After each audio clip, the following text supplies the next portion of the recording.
have been transferred there from the United States.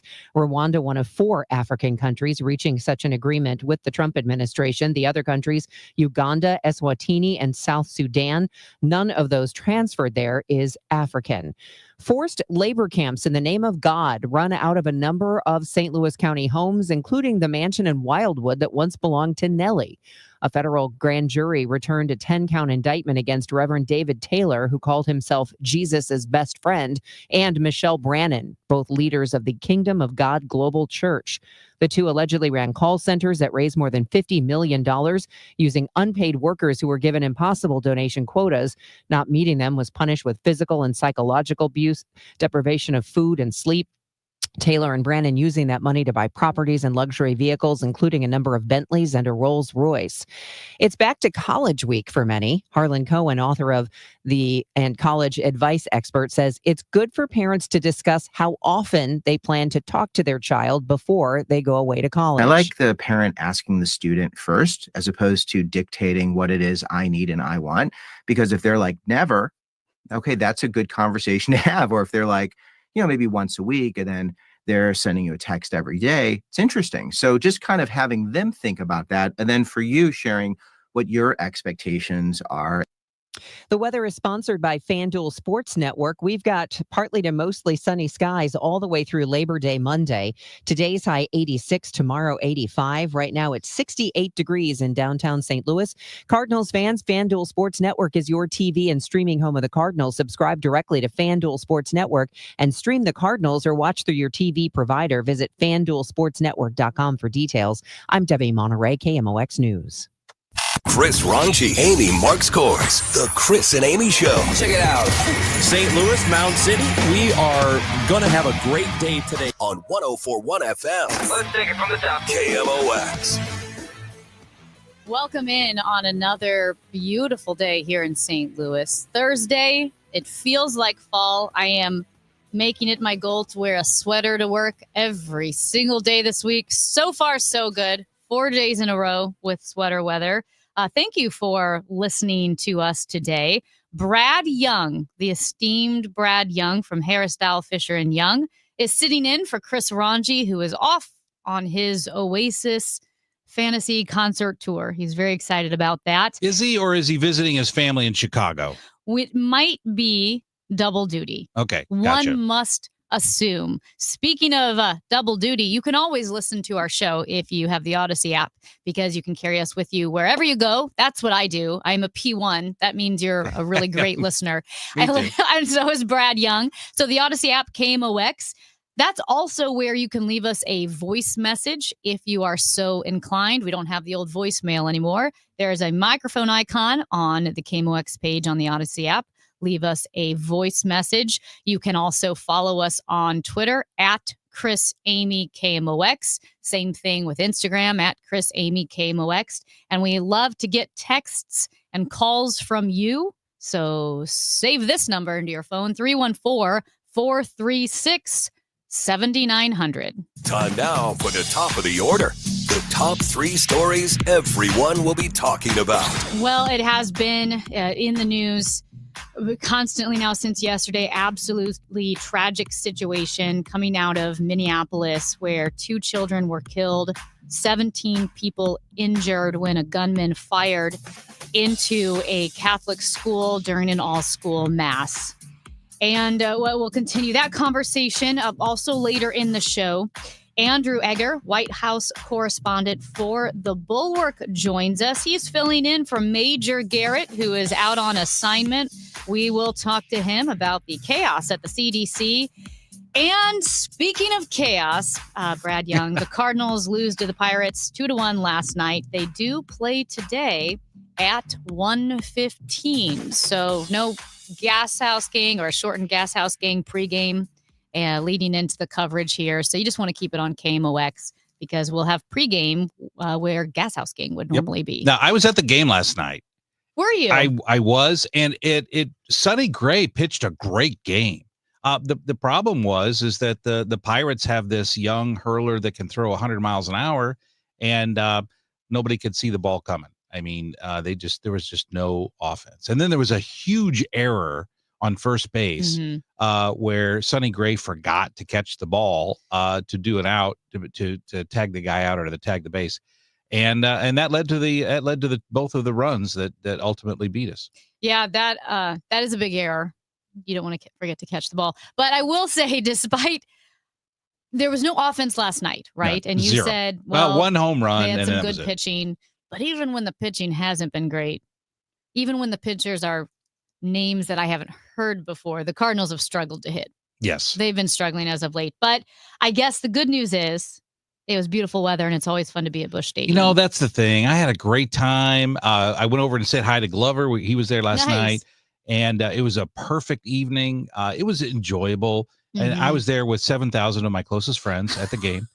And That's hurtful. so, That's hurtful. but you know what? No lines getting the food and snacks Yeah. and drinks. No lines.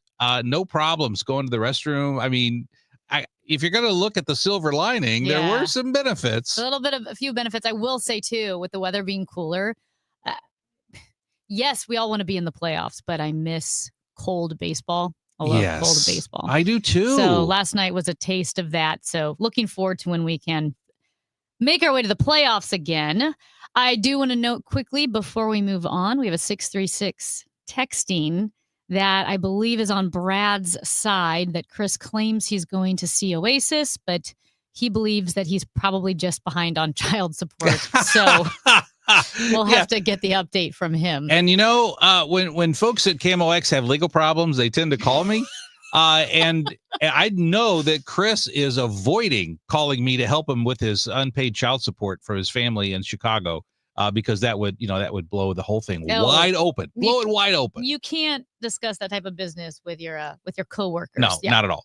All right. I do feel like stalling a bit here, because what happened yesterday in Minneapolis at Annunciation Catholic School is so tragic, Brad, and it is it's hard to comprehend. I think each time we see a situation like this, a mass shooting, especially when kids are involved, your heart just sinks. It can feel hopeless. But 2 children were killed, 17 people injured in a shooting at that Catholic school in Minneapolis. There was an all-school mass at the time, and the shooter. More information has come out about this very disturbed, evil individual. Yeah, we can say evil. Yeah. You know, everyone kind of shies away from that word. Oh, This it's is evil. evil. Period. Full stop. Full stop. And I think that is so important to note.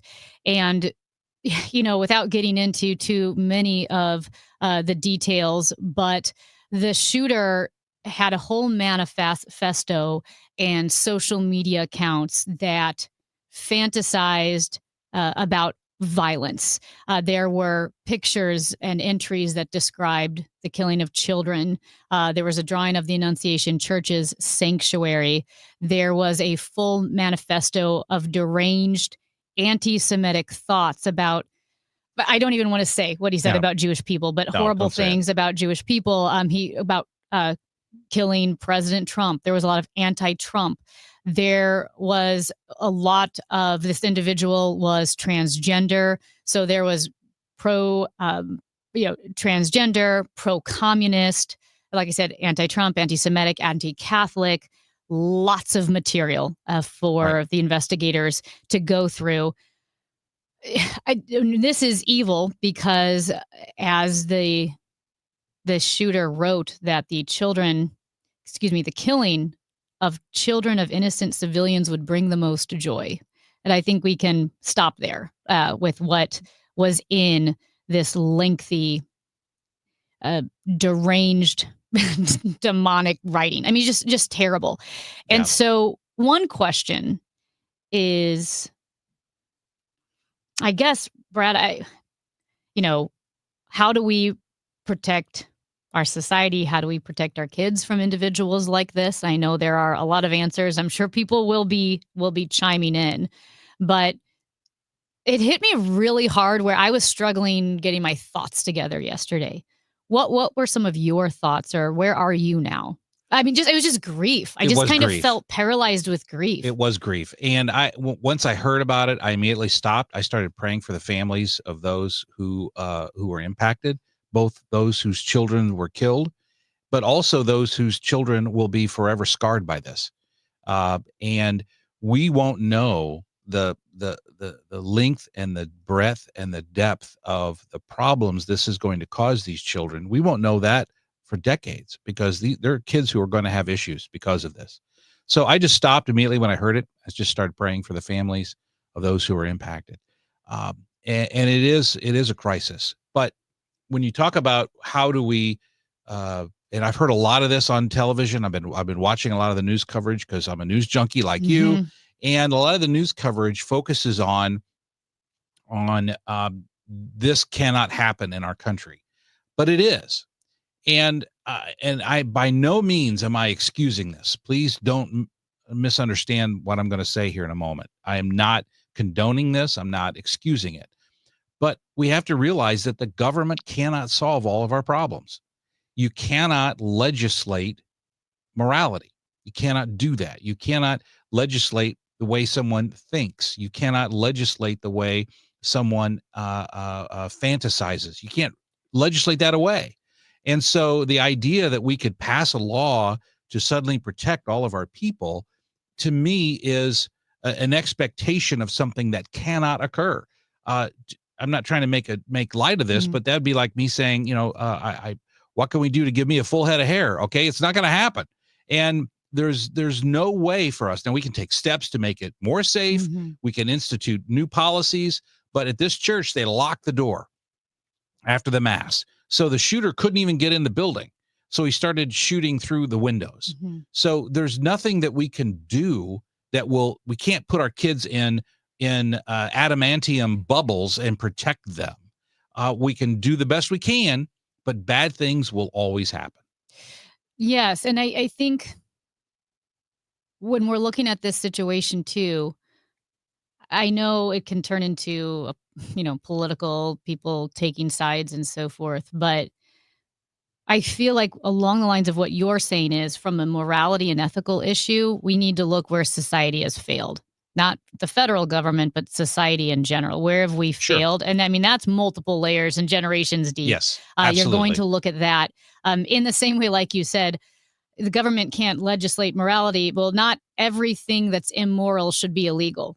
Like, I think, affairs are deeply immoral and terrible, but we're not throwing people in jail for them. And you don't want that. No, of course not.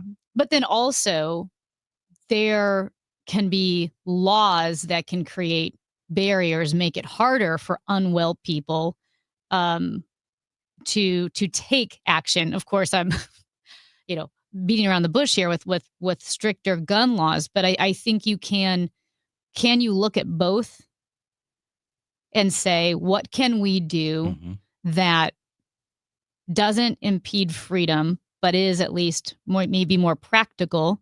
And then also, what can we do to extol virtues in our society? Like, you have to look at it from multiple angles, don't you? Absolutely, you do. And here's something, I've not read about this anywhere, but this is just my prediction.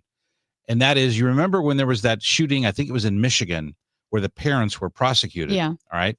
I haven't even heard or read one thing about it with regard to this tragedy, but will the mother be investigated? Because when you see the videos of this individual who did the shooting, the moaning and the weird noises that came out of this person on the videos and the writings, this is someone who should not have had a gun. And so will the mother have criminal liability for negligence, like the parents did in Michigan, for knowing that the kid had problems and failing to make sure the kid did not have access to guns? So will there be an inquiry into the mother in this case? I haven't seen that. I haven't heard about it, but that's what I'm going to be looking for. And we're going to take a break, and I'm going to follow up with that because I have a question too, because in this case and in the Michigan case, the shooter is an adult kid. Correct. But living in the parent's home. So can you hold a parent responsible for a legal adult child? which I know there's questions involving that. So Brad Young will shed some light on that. I'm Amy Mark Scores. As always, we want to hear from you. 314-436-7900. It's the Chris and Amy Show on KMOX.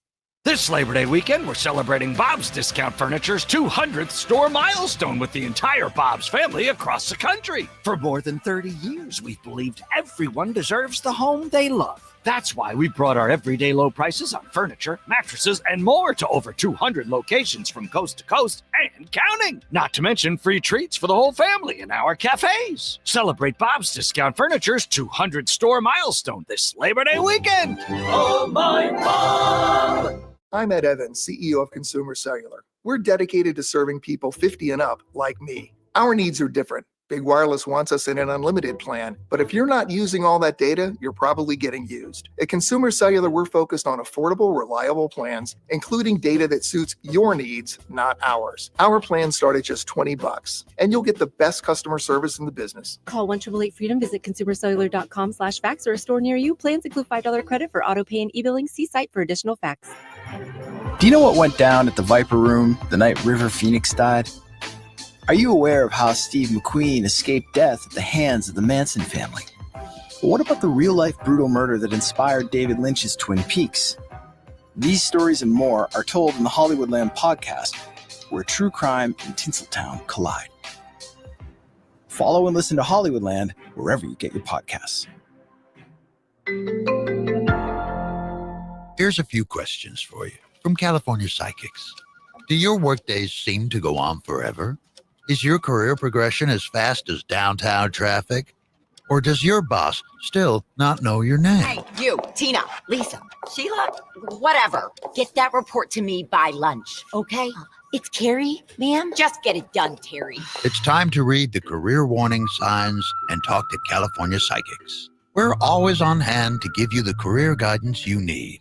You see, we only connect you with the very best. In fact, 98% of the psychics who apply to work with us don't make the grade. That's why we can guarantee if your reading isn't life-changing, it's free. So you could soon be telling your boss where to stick that report. Where are you going, Terry? Terry! Experience the joy of certainty.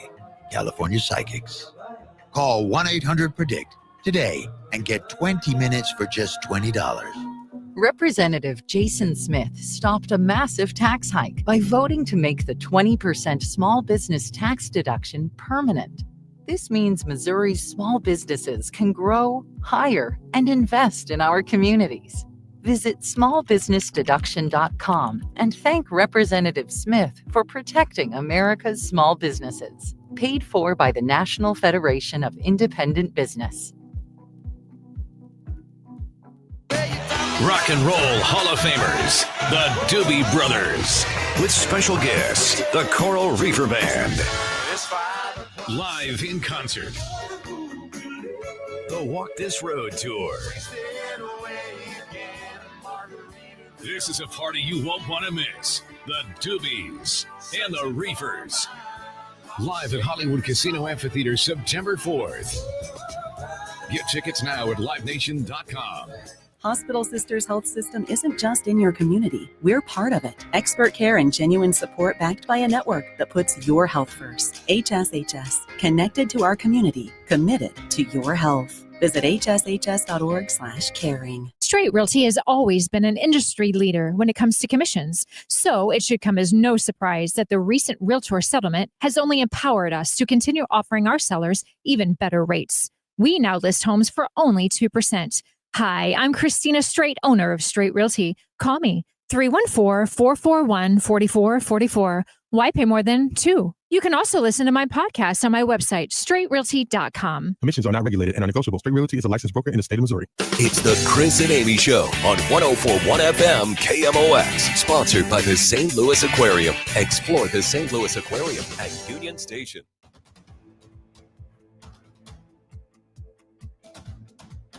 Brad Young, Amy Mark Scores with you, and we are talking about the tragedy in Minneapolis yesterday. 2 children killed, 17 people injured when a mass shooter shot into a Catholic school where they were holding an all-school mass. And as we went to break, Brad Young brought up, could the parents be held liable or the mother be held liable because the shooter had a social media presence and manifesto and evidence leading up to this that things were very wrong. Right. And let me compare that to the Ethan Crumbley situation. That was the situation in 2021 where Ethan Crumbley went in. He was 15. He took a 9mm handgun, went into a school, killed kids. And the parents were prosecuted. And I had some big issues at the time with prosecuting the parents because Ethan Crumbley was found and tried as an adult. So if he was tried as an adult, then it wasn't that the parents were criminally responsible because the child was a minor, because the court determined he was an adult. So that really sets a precedent here. So if you look at what happened in the Crumbley situation, the parents were convicted basically of three things. Of number one, of failing to secure the firearms in their home. Number two, ignoring warning signs of Ethan's deterioration of his mental health condition. And three, declining to take action like keeping him home from school or confiscating the guns after they knew that there was a potential problem. Okay, those three things. Let's apply that to this situation. This situation where the shooter from yesterday, he's 23, but he's living in the home. So in the Crumbley situation, the kid was only 15, but he was determined to be an adult. So I think those situations are exactly the same. Two adult children living in a home. Did the mom know? Did the mom know about his issues? She had to know about some of them. Mm-hmm. All right. Did she know that he had a gun? Did she take any steps to secure the gun once she knew or should have known that her son or daughter, whichever gender you want to assign to him or her, did she take any action? The mother, did she take any action once she knew that? And then once there was information that he was troubled, did she take any action of any kind to secure the weapons, to get him into a facility, to do any of those things? Because that's what happened in the Crumbley situation in Michigan. And I think that same analysis should be applied here. Yeah. And personally, I am a fan of red flag laws. They've been enacted in Arizona and Florida, pretty Republican states, and Minnesota actually has pretty strict gun laws, including a red flag law that would have allowed law enforcement or a family member to petition a court to remove firearms from someone deemed to be a danger to themselves or to others.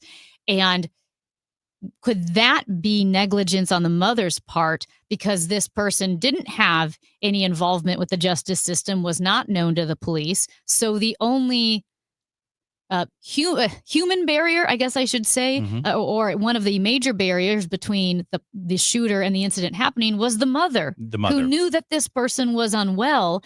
And the mother had the legal ability and resource to say, I don't think my child should have guns. Yes. But it seems she did not take action. I guess there's more to come. But. Yes, there is. But let me clarify one thing here, though, Amy. Mm-hmm. When you say red flag laws, I'm not opposed to red flag laws as long as they have one provision. Some states have this, other states don't.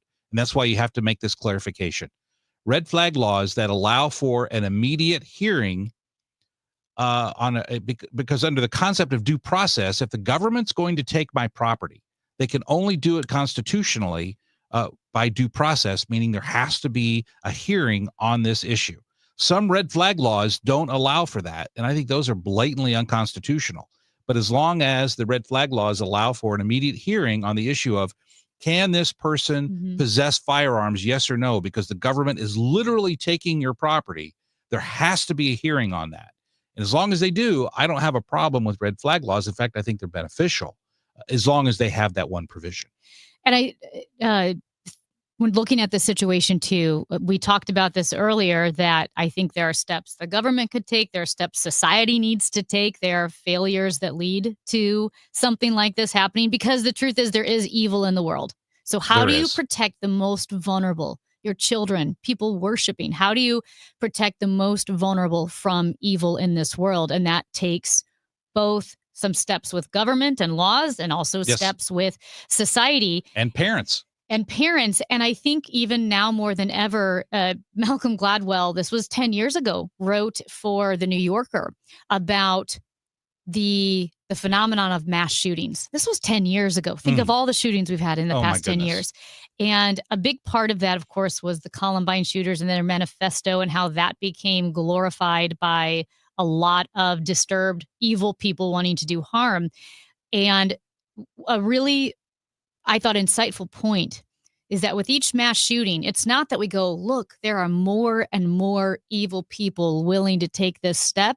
It's that the threshold is lowered for that same amount of people to take that step. Yes. Meaning it's not that now we're overflowing with disturbed evil people, which evil has always been in the world. And always will be. And maybe it ebbs and flows with where you are in your society at the time. But the bigger issue is this has become an option way sooner than it was 10 years ago. Correct. And 10 years ago, it was an option there was much lower threshold. He put it in a riot. Nobody wants to be the first person to throw a brick through the window.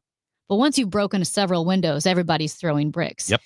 That's what we're seeing, where Exactly. disturbed people, they're turning to guns first. Like, this is my methodology here. Yes.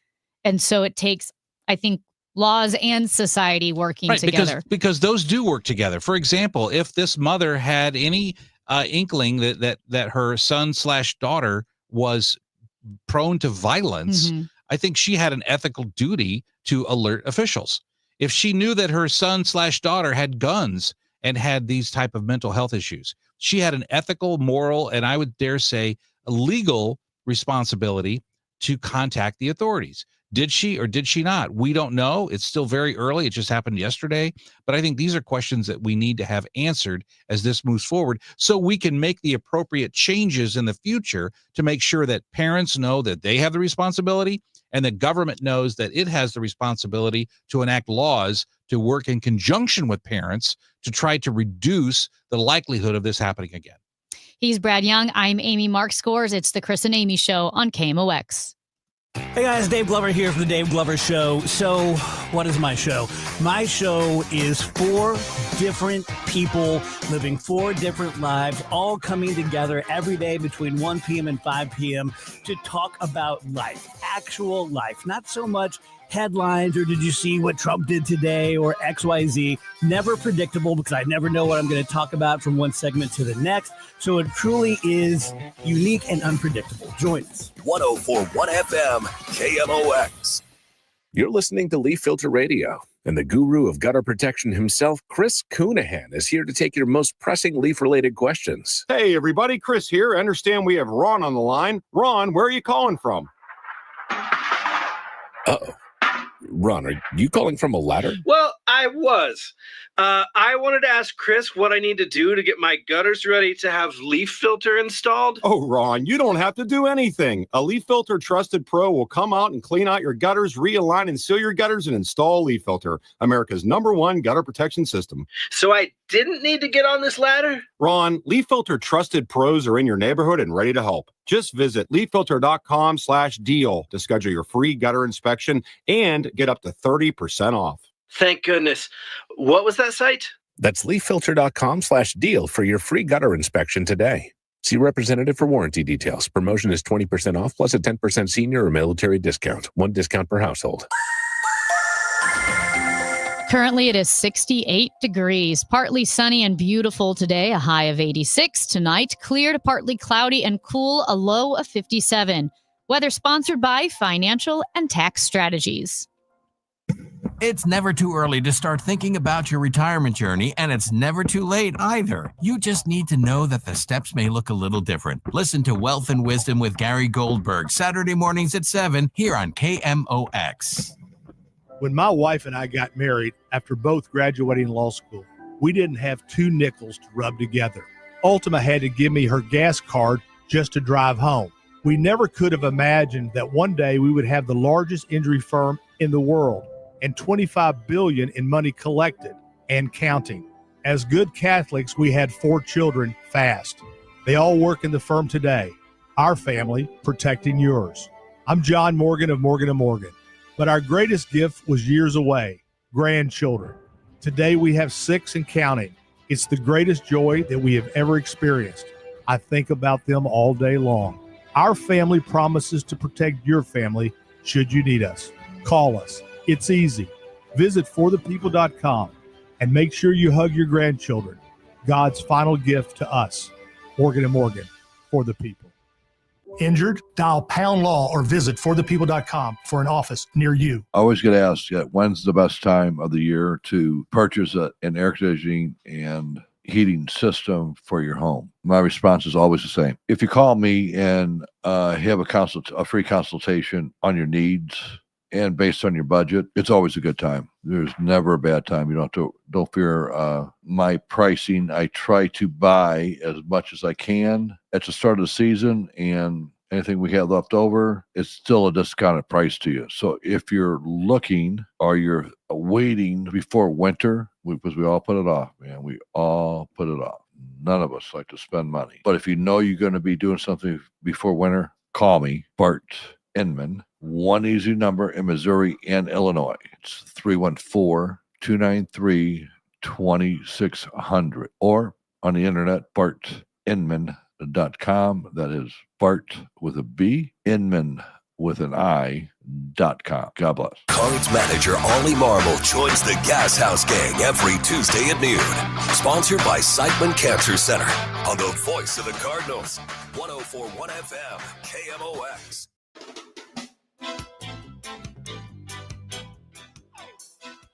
Well, it was the logo change heard round the world. Cracker Barrel designed a new logo. They got rid of the man and they got rid of the barrel. And they also, I said that they changed their restaurants, Brad, to a sad Soviet aesthetic. But like a lot of fast food restaurants have done, McDonald's used to be tacky and colorful. Absolutely. Taco Bell used to be tacky and magical, and now they've all got this streamlined Soviet brutalism about them. Mm-hmm. So I was Soviet brutalism. That's the phrase of the day. Soviet brutalism. I mean, it's like cereal should be magical, right? Yes, it should of have course. all the red dye. I mean, magically delicious. We should get rid of red dye except for in cereal. I know. But Cracker Barrel changed their logo and they really streamlined it, and there was national outcry, and so they brought back the man in the barrel to the Cracker Barrel logo. So they have reversed course with their logo. Now, I believe they're still keeping, obviously, the updated restaurants because they've redecorated those, rebranded the restaurants. Yeah, and I think the restaurants were redecorated by Chip and Joanna Gaines. I know. Have you seen it? So, I'm like, yeah. Oh my goodness, I feel like I'm in Waco. So I said the Property Brothers. I was like, it's the lacking personality. Everything's gray. And that has been the way of all these fast food chains. And Ron actually brought up a good point that sometimes they do this so that when they inevitably go out of business or move or change that location, a bank can move in and it doesn't look like a Pizza Hut. Right. Like it makes sense. Right. But in the restaurant business, though, part of the challenge, if you're a restaurant, is to distinguish yourself from the rest of the restaurants. There's plenty of places to eat, but you need to be unique in the marketplace and to say, this is why we're different. And they were already different. There was no place like Cracker Barrel that had that old feel charm, that oldie-timey charm, right? Rock candy and tchotchkes. Exactly. And so if you slap up shiplap everywhere, and make everything look agreeable gray, and make it look like every other place, haven't you just now eliminated the one thing that distinguished you in the marketplace from every other restaurant? You've lost the magic. You've lost the magic. However, that, I believe, what we've just articulated is not why people were mad about the logo change. But see that, we talked before the show. I still, listen, I am my senses are acutely tuned to spot things that are woke. Yeah. I don't understand why this was considered woke, other than the fact that there was an old white dude in the logo who got the axe. Other than that, and really, he's kind of orange. He's macaroni orange, I think, from the Cracker Barrel logo. That's true. But he looks like an old white guy, even if he's orange. But just removing an old white guy doesn't equate to being woke. It just means they're taking that part of it out. So frankly, as a confession here, just between you and me, Yeah, nobody's going to know. nobody's other than you and gonna me. know. I just don't get why this is considered woke. And if you want to correct me, you can text in now, 314-436-7900. We would love to see your texts on this. Do I think it was a boneheaded move? Yeah, from a marketing standpoint. I just don't get the whole woke angle. I don't either. Because everything is moving towards the Property Brothers, Agreeable Gray, Chip and Joanna Gaines aesthetic. Everything is. We've seen the Starbucks same. is streamlined, and now McDonald's looks like Starbucks. It does. It looks the same. It's almost like cars, because once we adopted the CAFE standards meaning the car and automobile fuel efficiency, once everything was about gas mileage, then every car started to look the same, because aerodynamics are a specific principle that is the same.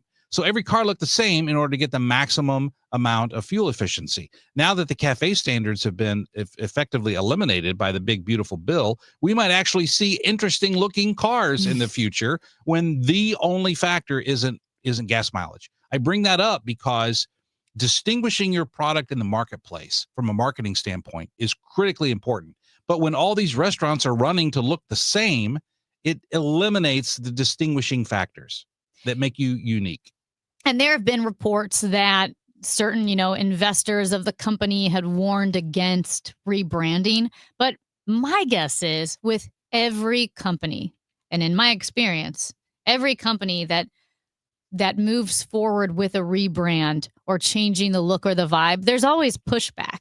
Of course. No one's ever rebranded and had 100% consensus that, yep, this is the right thing to do. So you're always going to get pushback when you rebrand within, whether it's board members or those at the top, even a small business, a mom and pop business. And people also don't like change. Well, you know how this is true? Talk about renovating your church worship center. Okay. And people, they're going to drop the gloves and start going around and around in the ring when you talk about painting the church worship center or changing the color of the carpet. Churches have split over that. So you're exactly right. It sounds like you're talking from experience. I am, in fact. Not really, but I've seen that happen, and people don't like change. No. I don't like change. No. I always say there's a reason why I'm the William F. Buckley conservative standing athwart history yelling stop. I'm just like, well, wait a minute. Let's just all think about this. Let's just all calm down. That's why I'm a distance runner. I would never want to do a sprint. That's way too much. Let's all settle in. Mm-hmm. Let's have a comfortable pace. Let's make sure we're all comfortable as we move forward. And so anytime you change anything, and I have not liked change, and then I get used to it and I like it. You know what I hated? What? The push button start on the cars. Not gonna lie, I still kind of struggle with it, but I like putting the key in the ignition and turning the key.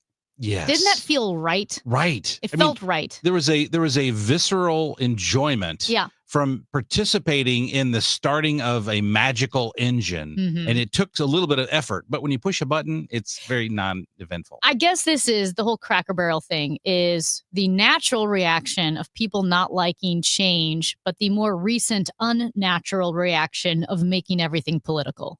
It's not political. It's Cracker Barrel. Right. They still have the rocking chairs. I did have a story yesterday that I wanted to share with you because you were the first person I thought of with this incident of Kohl's Cash fraud. And whenever I think of fraud, I think of Brad Young. Think about that. Yeah. You know what? Fraud comes to mind. Hey, I think of Brad Young. I don't like that association. There's something about fraudsters that's a little resourceful. So to be completely honest, I never would have thought of a Ponzi scheme. It's so brilliant. Well, leave time because I have to explain it because right now people are thinking, why does she think of Brad Young when it comes to fraud, right? Everyone doesn't know what you're thinking. Sorry. Let's clarify first. Yes. Brad Young, when he was a child, accidentally conceived of the idea of check kiting. Yes. Would you like to explain? Yeah. I was in middle school. I had a newspaper route. I'm delivering newspapers and I had a checking account. And it occurred to me that once I had about $500 in this checking account as a newspaper delivery boy, that if I went to bank I had it in bank A. If I went to bank B and wrote a check and said, if I deposit this money in bank B until the check clears, I've got $1,000, right? Even though I started with 500, now I've got 1,000. And now if I go to bank C and do the same thing, I've got $1,500 until the float clears. And I said, I can make a lot of money on the interest on this. And I only started out with $500. And I thought, I asked my dad about it, who was a coal miner. He said, Brad, I don't even know what you're talking about. I'm like, okay, all right. So it was only when I got to law school and I'm studying in law school and I'm realizing, hey, this is called check kiting. I invented that in the 7th grade. It's so impressive. See, and that's But why I never did it. I never did it. Let me make it clear. He's I not never a fraudster. did it. No. Never, not once. This guy, if anyone's on the up and up, it's Brad Young. So I'm vain. I guess vain and not creative, because when I read the story about this guy, St. Louis guy, committed $200,000 in Kohl's Cash fraud. Apparently, he knew that if you went to a brick and mortar Kohl's Cash store and you used your Kohl's Cash, but then you immediately went online and used that same Kohl's Cash on online items, well, the brick and mortar store processing for the Kohl's Cash didn't go through yet. I don't know if these were coupons, not exactly sure, but he had some time. Correct. And in that short interim, he would use the already spent Kohl's Cash to buy more items, and then he would sell those items online. He did this over the course of 13 states and dozens of Kohl's stores to the tune of $200,000. Wow. Now, that's a bad dude. That's criminal activity right there. Yep. And my little vein behind read that story and thought, I never would have thought of that. Like, I am so not resourceful. So you're disappointed in myself that you weren't conniving enough to come up with a scheme for criminal activity. I am, because I do think there's something creative about certain types of criminal activity. I could never commit a crime, which is why one of my worst fears is being so naive to how crime is committed that I would get, pinned for a crime and I'd go to prison for a crime I didn't commit. Well, the fraud stories are all over the place in St. Louis. An assistant professor at Washington University School of Medicine has admitted, this is yesterday, admitted to embezzling $412,000 from his employer, fraudulently ordering computer equipment and reselling it for personal profit. So this guy was a WashU Medicine assistant professor of pathology and immunology. He pleaded guilty on Wednesday in federal court to 3 counts of wire fraud, and prosecutors said he has waived his right to a trial, so it's now a guilty plea. But over $400,000 in buying medical equipment and then selling it. The first thought that always comes to my mind when we talk about these fraud situations, if you're smart enough to dream up a scheme like this, why don't you use that same intellect and make something good with yourself? That's such a great point. That's why I feel when I read these stories, I feel like it's a lack of creativity on my part. It's funny because every tax season, I don't like numbers. My mom doesn't like numbers. I probably hate them more than my mom does, but we would talk and she's like, how do you do tax fraud? I'm like, I don't know. Well, I don't know how to do tax fraud. Well, here's the thing. I have to do CLEs, continuing legal education, every year. I have to do 15 hours of continuing legal education. So several years ago, I went to a CLE that was how to spot fraud in business documents. And as I'm sitting in the seminar, I turned to my friend who was sitting with me and I said, do you get the idea they're teaching you how to commit fraud? They're telling you these are the red flags that you catch. So if you don't commit these red flags, no one's going to catch you. And I thought, I don't think I like the tone of this CLE, how to commit tax fraud in 5 easy steps. I mean, that was kind of what it felt like. Well, that's pretty funny. I mean, that's basically what it is. They're counting on your integrity, Brad. Yes. As is our listening audience. You're filling in today for Chris Ranji. It is the Chris and Amy Show. Did you see this? Is next. It's time for a $98 AC tune-up. You're listening to Leaf Filter Radio, and the guru of gutter protection himself, Chris Coonahan, is here to take your most pressing leaf-related questions. Hey, everybody. Chris here. I understand we have Ron on the line. Ron, where are you calling from? Uh-oh. Ron, are you calling from a ladder? Well, I was. I wanted to ask Chris what I need to do to get my gutters ready to have leaf filter installed. Oh, Ron, you don't have to do anything. A Leaf Filter Trusted Pro will come out and clean out your gutters, realign and seal your gutters, and install Leaf Filter, America's #1 gutter protection system. So I didn't need to get on this ladder? Ron, Leaf Filter Trusted Pros are in your neighborhood and ready to help. Just visit leaffilter.com/deal to schedule your free gutter inspection and get up to 30% off. Thank goodness. What was that site? That's leaffilter.com/deal for your free gutter inspection today. See representative for warranty details. Promotion is 20% off plus a 10% senior or military discount. One discount per household. The legendary sound of the Doobie Brothers is rolling into town. Don't miss the show. Coming to Hollywood Casino Amphitheater, September 4th, with special guest, the Coral Reefer Band. It's a night of timeless hits, epic harmonies, and classic rock energy like only the Doobies can deliver. Tickets are still available and can be found at Ticketmaster.com. For more info, head to KMOX.com/events. You hear that? That's the sound of your business losing money. Legacy phone systems weren't built for today's teams. OpenPhone gives your business a smarter way to stay connected. OpenPhone lets you manage calls, texts, voicemail, and contacts all in one place so that you and your team can deliver a seamless customer experience from ring to... Need to take calls on the go? OpenPhone automatically transcribes, summarizes, and highlights next steps from every call, so you never miss a detail. Need insight into what closes a sale? With OpenPhone's AI call tags, you can instantly spot key topics like objections or pricing questions, and use those insights to coach your team and level up every customer interaction. And yes, you can bring your existing number with you for free. Keep your team in sync and your customers happy with OpenPhone. OpenPhone. No missed calls, no missed customers. Try OpenPhone for free at openphone.com/try and get 20% off your first 6 months. That's openphone.com/try. openphone.com/TRY. Frank, did you get the mail? Coupon, Medicare, AARP. Oh, wait, this one says open immediately. First one in the trash. Every day, we're bombarded with messages that we don't care about. Problem is, there might be an important message in there that affects you, like retirement. For example, on September 23rd and 25th, Steve All of the All Financial Group will be hosting a Taxes in Retirement seminar at Stone Summit. From the big beautiful bill to taxes on your Social Security, Steve will cover it. It's a complimentary event, but seating is limited, so reserve your seat today. Call 636-230-8824 or online at yourmoneymattersstl.com. What about this coupon for a new lawn service? We live in a condo. So? On the 3rd floor. Mom always said I shouldn't have married you.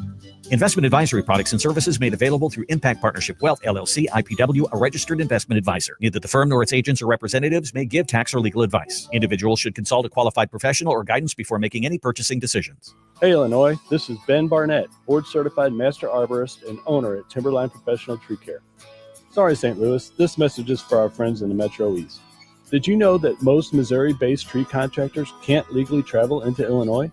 This is due to federal motor carrier regulations that require large trucks and their drivers to be registered with the Federal Motor Carrier Safety Administration in order to travel across state lines. Almost all other tree services in Missouri fail to meet the requirements for safety, drug and alcohol testing, and equipment maintenance that are required for interstate travel. Here at Timberline, we meet and exceed all of these requirements and would be glad to travel across the river to meet all of your tree care needs. Call us today at 636-479-7475 for tree fertilization, pruning, insect and disease treatment, or complete removal. Or visit our website at stltreecare.com. That's stltreecare.com for service in the Metro East area. The Chris and Amy Show is video streaming now on KMOX's YouTube, X, and Facebook pages. Click and subscribe. Now, did you see this? With Chris and Amy.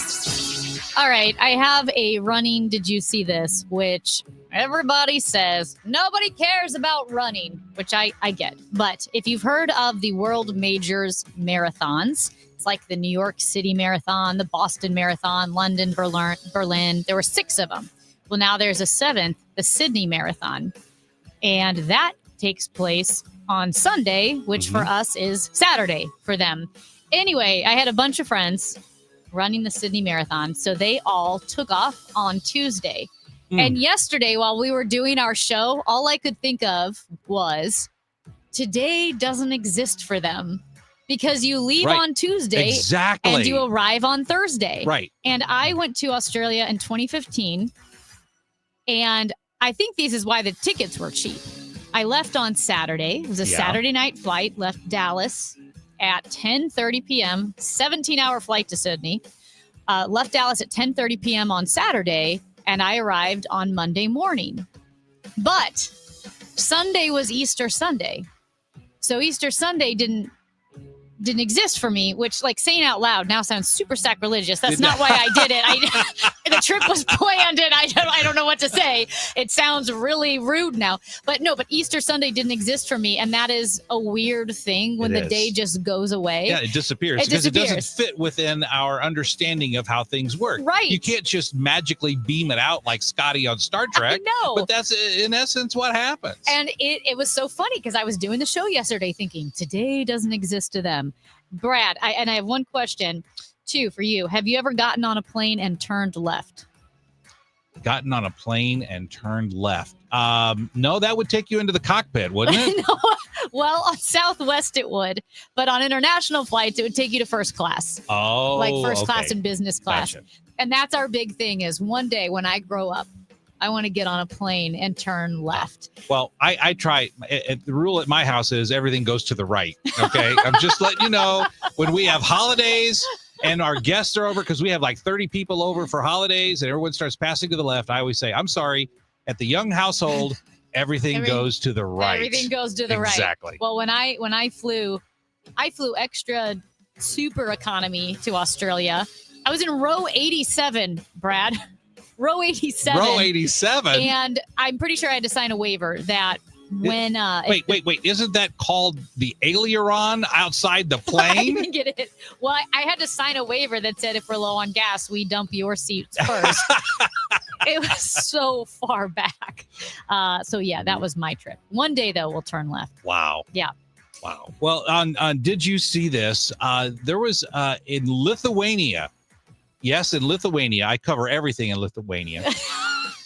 He's a big Lithuanian fan. More than 100 teams of corgis had a race. Now, can you imagine a corgi race? Yeah. Those little legs are going 1,000,000 miles an hour, and they just weren't going anywhere. They're corgis, for goodness sakes. All right. So cute. And there was something adorable about watching a video of corgis racing, knowing that they were going about 4 miles an hour. But they were working it though. No, you said teams though. It was an international race. There were different teams of corgis. So it was like NASCAR, where you have different teams. Oh my gosh. It's not just one corgi against the other. There were teams of corgis. Like a cross country race? Yeah, and they were racing, but it's just that's really funny. It was just something visually entertaining about these corgis trying their best to win, and God bless them, they just weren't moving. Was it on a track? No, it was on a track, but it was on grass. It was like on a grass field, and they had it. I love it. They had it sectioned off, and these little corgis were racing, and they had like team numbers on them, and it was very entertaining. The old Lithuanian tradition. Oh yeah, exactly. Corgi races. Well, I will also say I didn't know this until this spring, but apparently dachshunds are great hikers. Really? We ran into so many dachshunds on these huge trails with boulders at like 11,000 feet of elevation. And I would have thought a dachshund was the last dog that would hike. Because number one, they've got 1-inch legs. And number two, if they have any weight on them at all, their bellies are going to rub the ground. You don't want them on a hike. That's what I thought. No, you know what you call dachshunds on a hike? Coyote bait. That's what you call that. So sad. I was just going to say, or something you put in your backpack. He's Brad Young. I'm Amy Mark Scores. We're going to chat with Matt Pauling next about your St. Louis Cardinals. Also in that hour, Andrew Egger, White House correspondent for The Bulwark. It's the Chris and Amy Show on KMOX. Wake up informed. Wake up empowered.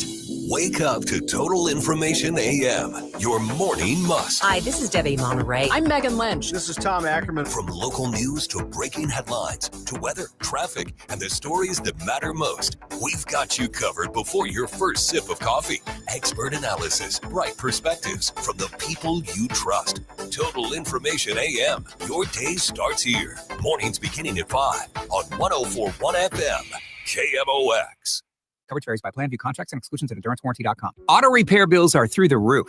$3,000 to replace the transmission. $4,000 for a blown engine. And if your manufacturer's warranty is expired, you'll have to cover it all out of pocket. You need an Endurance Auto Protection Plan. No matter what the mileage, if your car is under 20 years old, Endurance can get you covered on the engine, electrical system, transmission, AC, drivetrain, and more. Endurance has plans for any budget. Repairs can be done at the certified mechanic of your choice, and they're paid directly with no middleman. Plans cover 24/7 roadside assistance, towing, battery jumps, fuel deliveries, tire changes, lockout services, and a 30-day money-back guarantee. Act now and get our elite benefits, including complete tire care and key fob replacement. A $2,000 value at no extra cost. With Endurance, you could never pay for covered auto repairs again, so call now for your free quote. Call 800-458-3124. 800-458-3124. 800-458-3124. You're listening to Leaf Filter Radio, and the guru of gutter protection himself, Chris Cunahan, is here to take your most pressing leaf-related questions. Hey, everybody, Chris here. I understand we have Ron on the line. Ron, where are you calling from?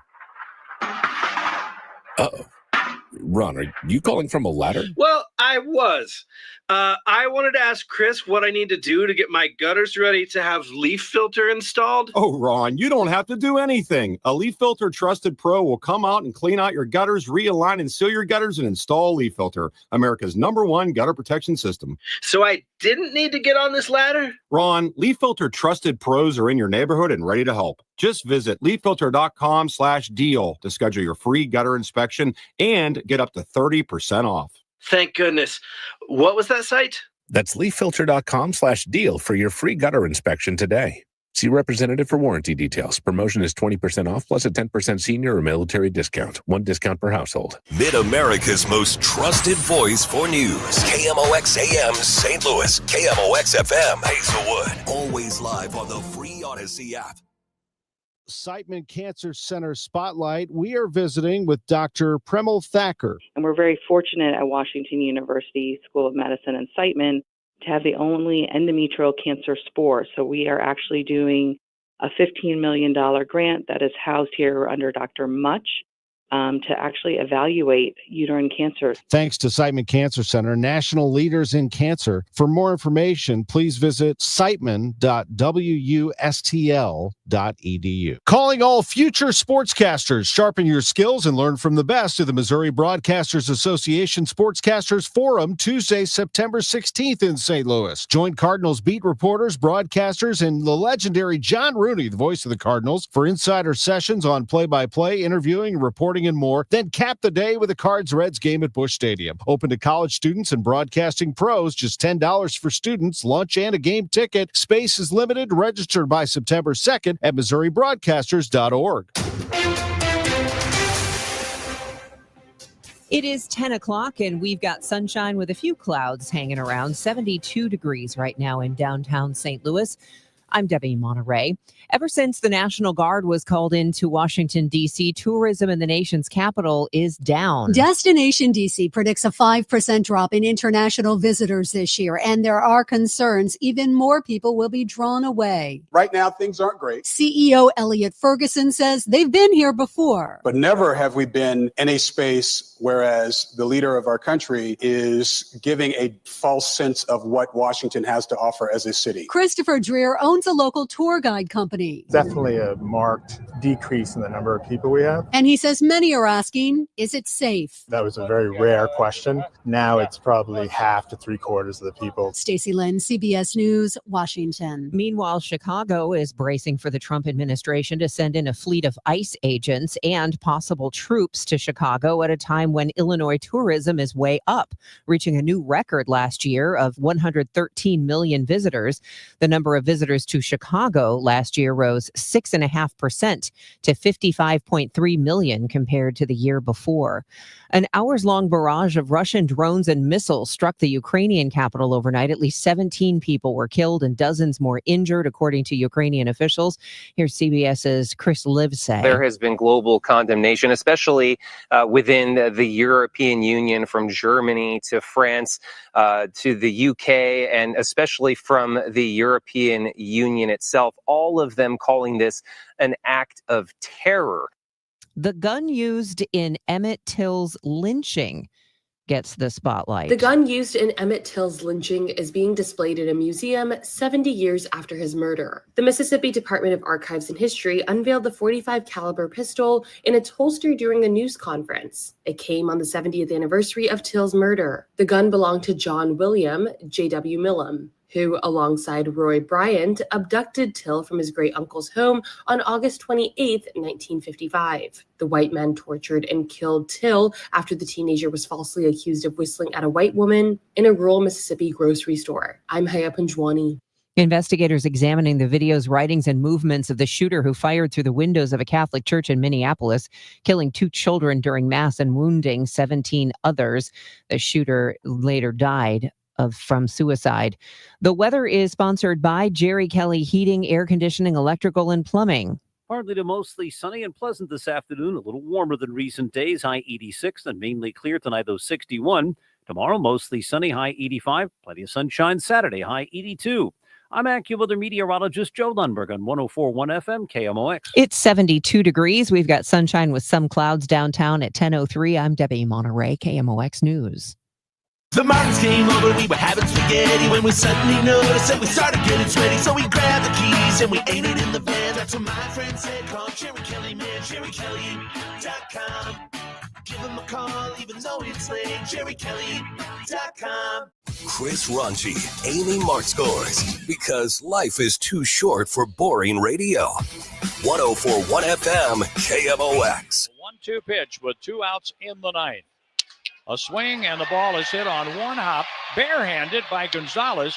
The second baseman throws out Pages, and this ball game has come to an end. The Pirates picked up 2 in the 6th and turned back the Cardinals 2-1. Go Paulie! Paulie's a great name. Go Paulie! What'd you do for Paulie? Anything? Me, Paulie! I was responsible! Paulie, we're here because of you. Well, it wasn't great yesterday. The Cardinals struggled to generate any offense, as has been the tune, but they lose to the Pirates 2-1 last night. They do play today at 1:15. First pitch 1:15. Pregame show 12:20. And joining us now is the host of KMOX's Sports Open Line, Redbird Rush Hour, and Cardinals pre and post game, and that would be Matt Pauley. Hey, Matt, how are you? Hey, I'm all right. How are you? Well, last night wasn't great, but as Brad Young pointed out, he went to the game. It was beautiful weather, and there are no lines. That is true. So, yeah, I mean, the weather's been it finally broke, and the last 2 nights have just been absolutely beautiful. So, yeah, not bad for August. With the struggle that the Cardinals have had at the plate recently, Ali Marmol was asked about the Cardinals and struggling against the Pirates pitching, and his answer was, well, 100 as in 100 miles an hour. What do you make of where the Cardinals are right now at the plate? Yeah, I think that's something that we talked about a lot last season, and we haven't talked about it quite as much this year, but this group struggles with velocity. Now, that's not something that's unique to the Cardinals. The number one thing that pitchers are looking for to find success is velocity. And that doesn't mean that other things don't matter. Pitch placement and movement and all that sort of stuff certainly matters. But the number one way to be successful as a pitcher is velocity. So when you're seeing a guy like Bubba Chandler go out and his fastball was almost 101, it was sitting 99, that's something that the Cardinals cannot handle especially well. They're not alone in that, but it's we've talked about a lot. It is a team that, from a talent standpoint, does not stand up with some of the other teams in baseball. So nights like last night, when you're facing off against a dude who's throwing 100 over and over and over again, it shows up that much more. Obviously, you've got to have the arms to be able to throw 100, but the Cardinals, as Derek Gould of the Post-Dispatch pointed out in his piece today, that they've seen the second most fastballs of any club this month. So, like I said, the team in their rotation, you got to have the arms that throw 100. But is that because the scouting report on the Cardinals is now just blow it by them? Yes, without a doubt.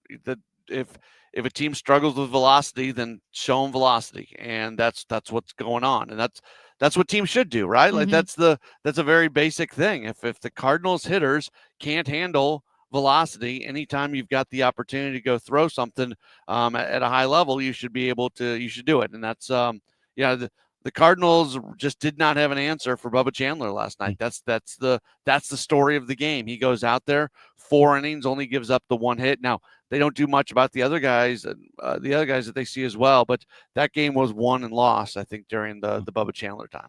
Hey, Matt, Brad Young here, and I refer to Matt as my personal sports Sherpa. That's why I refer to Matt. We got to add that to his long Sports title. Sherpa. Sherpa. It's a good title. So, Matt, I was at the game last night, and one of the things that I think is very instructive about takeaways from the game is how an error can really impact the entire game, because my seats are right next to first base, and I'm watching that play where the Pirates hit a smash up the first base line. Contreras gets the ball. He's too far away from first base, so he lobs it over to Sonny Gray, who was running to first base to cover it. And Sonny Gray just had a brain meltdown and didn't even bother to try to catch the ball. That's an error. It advanced the runner. Those 2 runners ended up scoring, and that was the run that beat us. That was the amount that the Pirates defeated the Cardinals last night, was because of that error. So does that drive home the point that errors in a baseball game have consequences, and didn't we see that last night?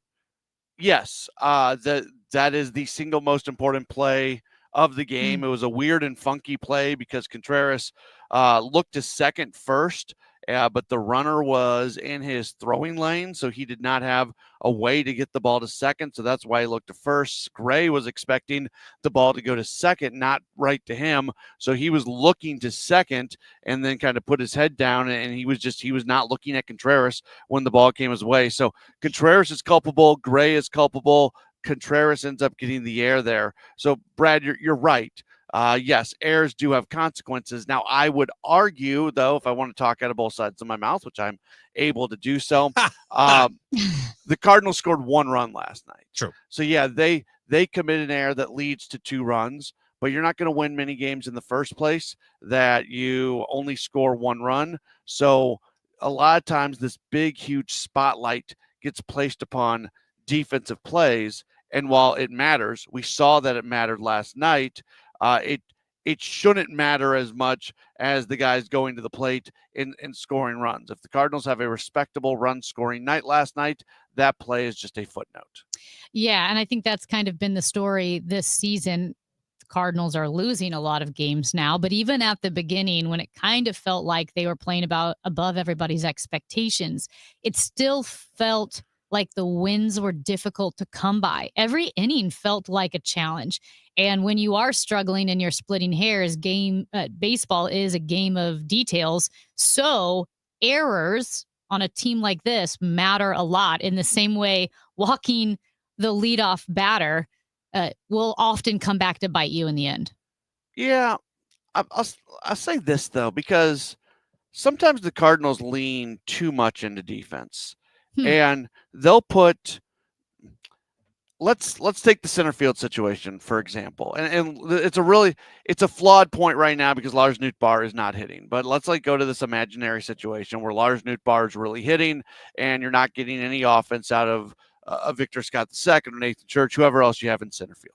So Cardinals lean into defense in a really big way, and you end up with Scott in center and Nootbaar in left and whoever in right field. And Scott goes out there and plays super perfect, flawless defense. But you have a spot in the lineup that you're just not getting a whole lot of production out of, and it's weighing you down. The other scenario is you put Nootbaar in center field and defense takes a step back. But you're getting 4 at bats, 4 more plate appearances by better hitters per game. And my contention would be, as much as defense can matter, the difference between like a Lars Nootbaar and a Victor Scott is maybe 1 or 2 plays a week. So yeah, it's great. Defense matters. Defense matters. Defense matters. I'm not running away from that, but it doesn't matter as much as offense. So sometimes I feel like the Cardinals lean into defense too much when you're putting somebody in a certain spot, and literally there's going to be 1 or 2 plays over a week that the better defender is going to make, as opposed to the lesser defender, and that impacts 4 plate appearances per game. So sometimes it's frustrating when the Cardinals are not scoring runs that they still lean into defense. Now, if you're a big-time run-scoring team where every spot in the order doesn't matter quite as much, then lean into defense. That's great. That's a way that you can make yourself better. But, I don't know. That can be frustrating sometimes. I just want them to score more runs. Well, the Cardinals play today. First pitch 1:15, pregame show 12:20. Who's got the pregame today, Matt? That would be Tom Ackerman. Tom Ackerman with the pregame show. While we still have you on the line, the Mizzou Tigers kick off their football season tonight against Central Arkansas. And I guess the big question surrounding Mizzou right now is, who's the starting quarterback? I believe they're doing a half and half situation tonight. Yeah, so it's Horn and Pribula, and it's going to be Pribula when all is said and done. This is I think he's going to be really good. I'm excited about this guy for Mizzou.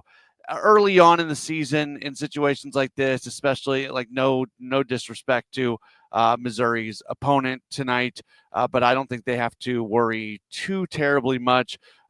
They should win. If they don't win the game with either one of those quarterbacks playing, then something's not going right. So again, that's not a shot at the good folks over at Central Arkansas, but that's just the way it is. So I think Oklahoma State's in the same situation where they aimed a starter, but the other guy's going to play. It's a pretty normal thing when you've got an open quarterback competition and nobody completely obviously differentiates themselves during camp leading up, to go ahead and give 2 guys an opportunity early on in the season. And Matt, isn't the elephant in the room here also the fact that Sam Horn has apparently signed a contract with the Dodgers? I mean, if you've got one of your potential starting quarterbacks is looking at going with the Dodgers in a professional league situation, can he even really be evaluated as a starter? If you're Mizzou, are you going to be wondering, look, is he going to bail on me to go play with Ohtani, or is he going to be our starting quarterback? Is that even an issue here? I don't think it's an issue. I think the Dodgers were very understanding that he was going to finish his college football career before joining them. They really wanted him. They gave him money that was well above slot for where he was drafted. He was a 17th round selection. It's kind of an interesting story because he only threw 15 innings of baseball at the collegiate level. But there's a lot of excitement about his arm. He's a project at the same time. He's a high ceiling project for the Dodgers. So he's not somebody who's going to be impacting the big league roster anytime soon. The Dodgers are in a spot right now where they can let guys develop. There's no urgency there. So I think the only thing you would be worried about if you're the Dodgers, I guess, is that there's some type of injury. But even that is not the end of the world because he would get the opportunity to rehab it. So I don't think that's that everybody seems to be on the same page on this. Matt, I don't even know that this is a question as it is just stating a fact. But the whole NIL, right, and college sports, I think NIL is now filtering down to Little League World Series. It's insane. But both Horn and Pribula are making 7 figures this year, right, in NIL money? I don't know Horn's numbers when it comes to that. I mean, he got a bunch of money for signing with the Dodgers. He got just under $500,000 for that. I'm not super familiar with his NIL. Pribula, yeah, I mean he came in and got good money. You're probably right. I don't know that top of my head. Yeah, and like I said, it's not even a question. It's just kind of wild to think that a backup college quarterback, let's say Horn is the backup to Pribula, is making seven figures. It's professional sports now. Yeah, that's what it is, and they've still got to get this. I'm not against players making money, and with the recent House settlement, a lot of this is going to start coming through the athletic department as opposed to these third parties. It's still the wild, wild west. It's still changing on a week-by-week basis. We still see things being challenged in court all the time. We're in a very weird period for college athletics, and I'm not going to complain about it. All I'm going to say is I just want it to get to wherever it's going to be, whatever it's going to look like, and then it can just stay there so we kind of all understand the rules. I think that's going to be a while. I feel like the college world is never simple, but we'll figure it out. Not. He's Matt Pauley, host of KMOX's Sports Open Line and the Redbird Rush Hour and a Cardinals pre and post game. Although today, Tom Ackerman will have the pregame show at 12:20, first pitch 1:15 right here on KMOX, Cardinals and Pittsburgh Pirates. Matt, thank you so much. You bet. Thanks, guys. Yo, Paulie, your sister's with me. I'll call you back later. See ya. And also, it is a pretty interesting story. Missouri's Sam Horn. If you Google Washington Post Mizzou quarterback, it'll come up. They did a nice piece on him, which was kind of fun. Good. That's Brad Young. I'm Amy Mark Scores. We've got our question of the week. We'll revisit it with Brad next on the Chris and Amy Show.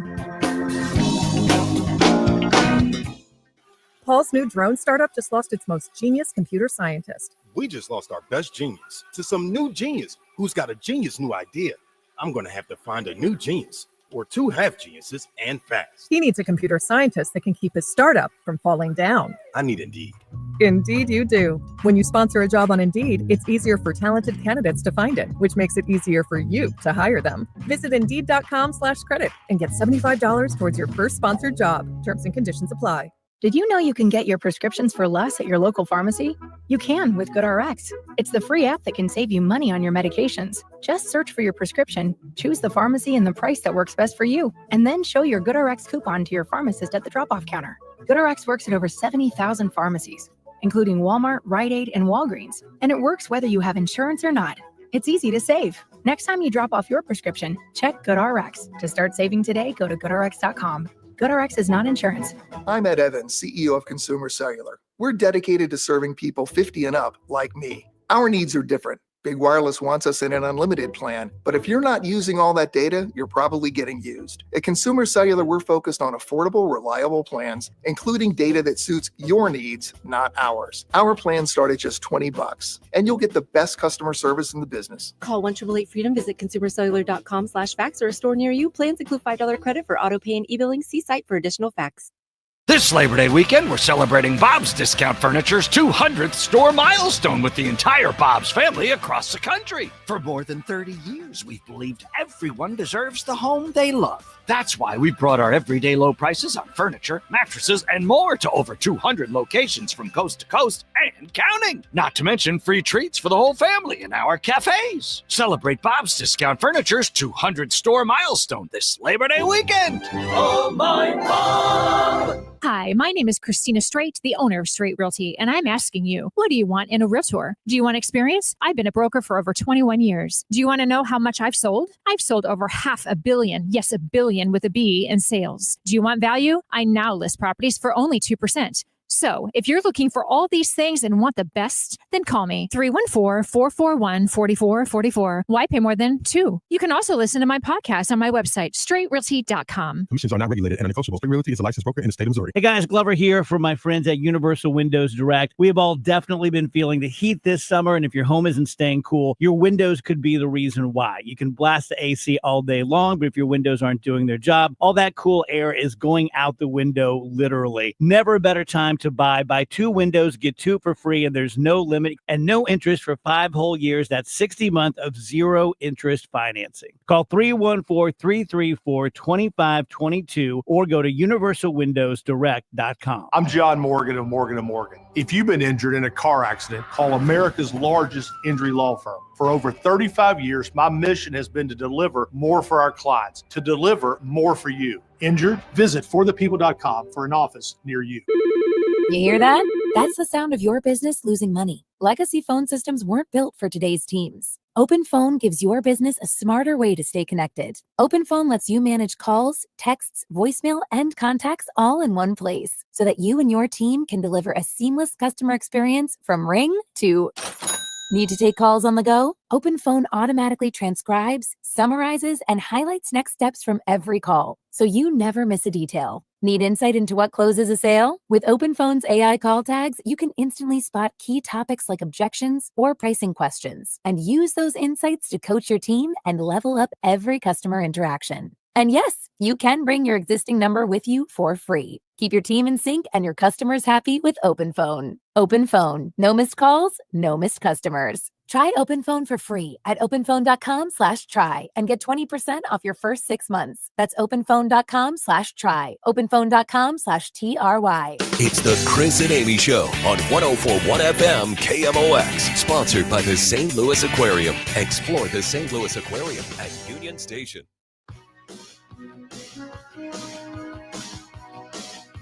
Brad Young, Amy Mark Scores with you. And if you follow us at Chris Amy KMOX on Twitter, you can participate in our weekly question of the week. And we debut the question, Brad, every Tuesday. And this week, our question is Bruce Springsteen overrated?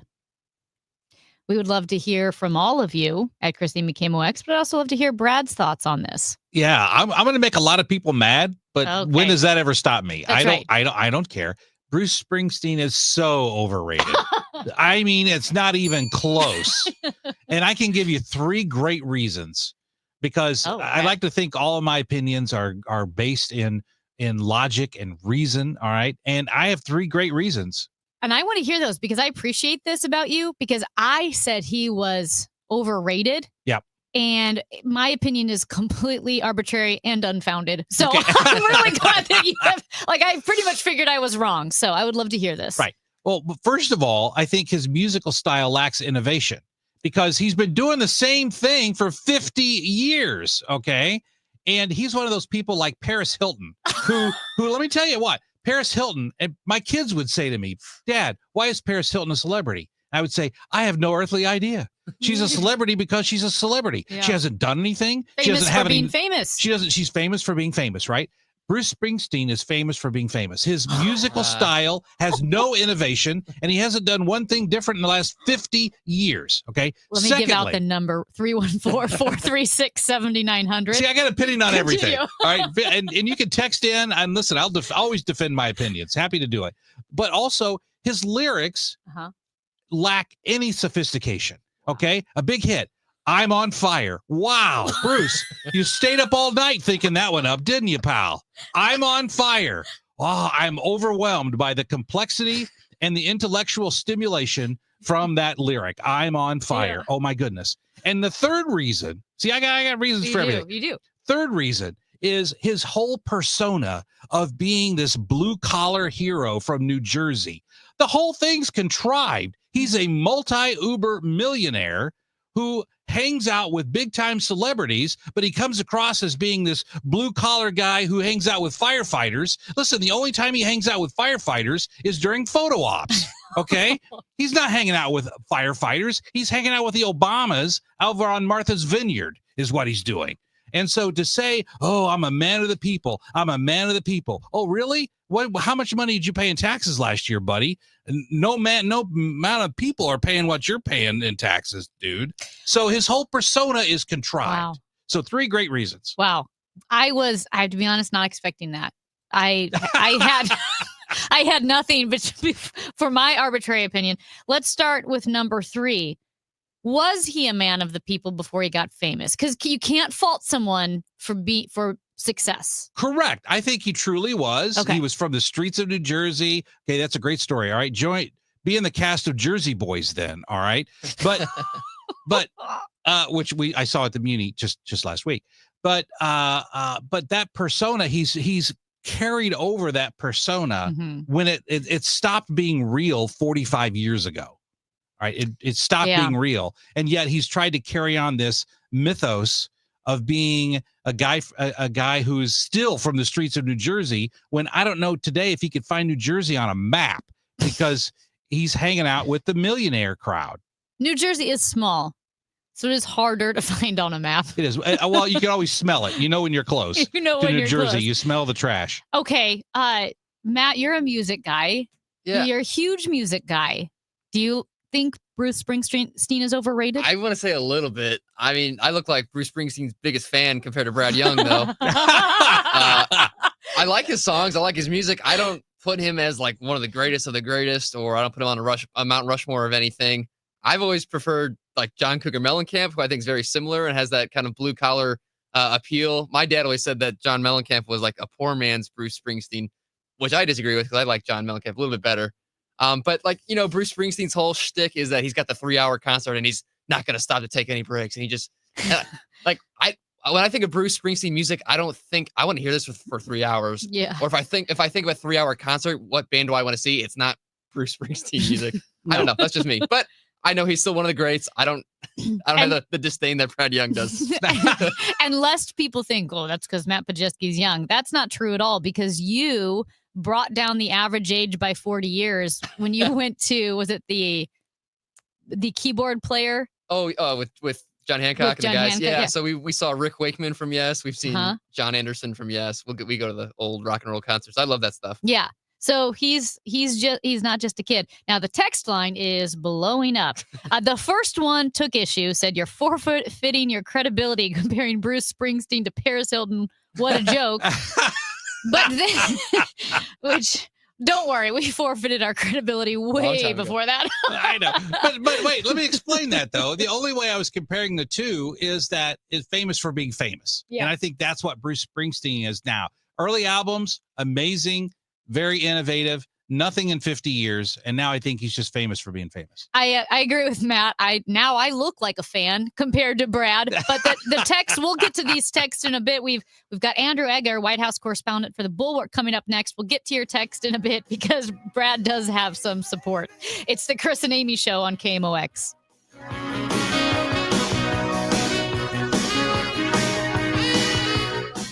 It's time for a $98 AC tune-up. Hey guys, Dave Glover here for the Dave Glover Show. So, what is my show? My show is 4 different people living 4 different lives, all coming together every day between 1 p.m. and 5 p.m. to talk about life, actual life, not so much headlines or did you see what Trump did today or XYZ. Never predictable because I never know what I'm going to talk about from one segment to the next. So it truly is unique and unpredictable. Join us. 104.1 FM, KMOX. You're listening to Leaf Filter Radio, and the guru of gutter protection himself, Chris Coonahan, is here to take your most pressing leaf-related questions. Hey, everybody, Chris here. I understand we have Ron on the line. Ron, where are you calling from? Uh-oh. Ron, are you calling from a ladder? Well, I was. I wanted to ask Chris what I need to do to get my gutters ready to have Leaf Filter installed. Oh, Ron, you don't have to do anything. A Leaf Filter Trusted Pro will come out and clean out your gutters, realign and seal your gutters, and install Leaf Filter, America's #1 gutter protection system. So I didn't need to get on this ladder? Ron, Leaf Filter Trusted Pros are in your neighborhood and ready to help. Just visit leaffilter.com/deal to schedule your free gutter inspection and get up to 30% off. Thank goodness. What was that site? That's leaffilter.com/deal for your free gutter inspection today. See representative for warranty details. Promotion is 20% off plus a 10% senior or military discount. 1 discount per household. Currently, it is 74 degrees. Today will be partly sunny and beautiful, a high of 86, clear to partly cloudy and cool, low of 57 tonight.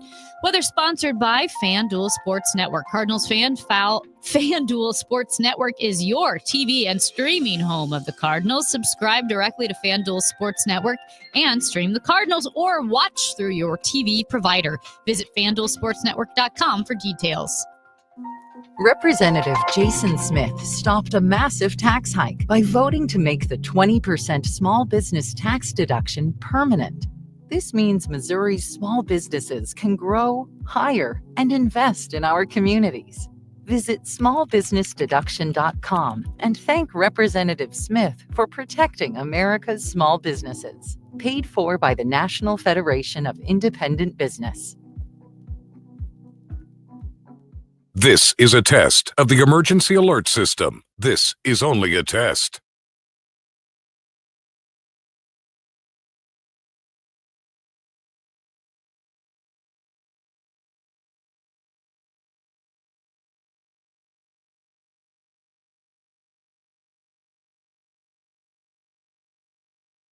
This has been a test of the emergency alert system. This was only a test.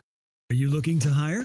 ZipRecruiter finds the best candidate for your job fast. Try ZipRecruiter for free at ZipRecruiter.com/free. That's ZipRecruiter.com/free. ZipRecruiter.com/free. This is Mason Wynn of the Cards. Community America asked me to tell you what it feels like on Profit Payout Day, when our members get a portion of the profits. I'm thinking it probably feels like opening day. Exciting, new, or even better, I bet it feels like playing the star shortstop who turns a game-winning double play. And the fans go wild. They ask for selfies with you and autographs. You get a lifetime supply of free stadium hot dogs. Yep, that's basically what it feels like when you get your profit payout. Community America Credit Union, invested in you. Calling all future sportscasters. Sharpen your skills and learn from the best of the Missouri Broadcasters Association Sportscasters Forum, Tuesday, September 16th in St. Louis. Join Cardinals beat reporters, broadcasters, and the legendary John Rooney, the voice of the Cardinals, for insider sessions on play-by-play, interviewing, reporting, and more. Then cap the day with a Cards-Reds game at Busch Stadium. Open to college students and broadcasting pros. Just $10 for students, lunch, and a game ticket. Space is limited. Register by September 2nd at MissouriBroadcasters.org. Hey guys, Glover here with my friend Mark Cantor at Cantor Injury Law. So as you know, I'm a lawyer, so I take this very seriously. Mark is a great attorney. He has a great team. He is from St. Louis. He is local. Call 314-628-9999 or visit CantorInjuryLaw.com. The choice of a lawyer is an important decision and should not be solely based on advertisements. Today, the Cards, the Pirates, Cameron Total Access 1220. Cardinals Radio, 104.1 FM, KMOX. It is the Chris and Amy Show. Brad Young sitting in for Chris Ranji. And normally at this time, we chat with Major Garrett, CBS Chief Washington correspondent, but he is out on assignment. So we've got the ever faithful and true, the excellent Andrew Egger, White House correspondent for The Bulwark. Andrew, thank you for coming in clutch today. Hey guys, thanks for having me. Major does some real work every now and then, but I'm always happy to come on and chat. I'm usually free around this time. Well, and we're not just using you as a fill-in. We like having you on anyway. So just so you know, you're also coming on, I have to say, at a very it's a tumultuous time because we just had a very heated discussion about Bruce Springsteen being overrated or not. So you are coming in and the listeners are heated at the moment. So fair warning. Wow. Okay. Yeah, we'll smooth things over. We'll talk everybody down. Let's start with some breaking news, at least this morning, that the former Federal Reserve Governor, Lisa Cook, who was fired by President Donald Trump, has filed a lawsuit against the president. What do we know about this? Yeah, so this is the latest kind of clash between Donald Trump and the Federal Reserve, which he has chafed at for a long time over his inability to kind of like more directly set monetary policy. This is sort of a subset of that, but it's also its own separate thing because the president has said that he is firing her essentially due to some alleged misconduct about a mortgage application, which is a thing he's reached for a couple of his political opponents. He's made a similar case about, for instance, Senator Adam Schiff. But essentially what the governor is saying, what Mrs. Cook is saying is that this is not an adequate for-cause firing. And she's pushing back in particular on the question of whether the president has sort of overstepped his authority in directing essentially like mortgage fraud authorities in the federal government, the regulators at Fannie Mae and Freddie Mac, to look unduly into people who are already his political opponents. She's basically saying, this is not stuff that the president is stumbling across. This is kind of a fishing expedition to find things that he can then use to hang charges on people who are kind of in his way politically. And again, this is not when I say hang charges, she has not been charged with a crime or anything, but there's been this misconduct alleged, essentially. So that's where we are right now in terms of what the president's alleging and what she's pushing back with in this lawsuit.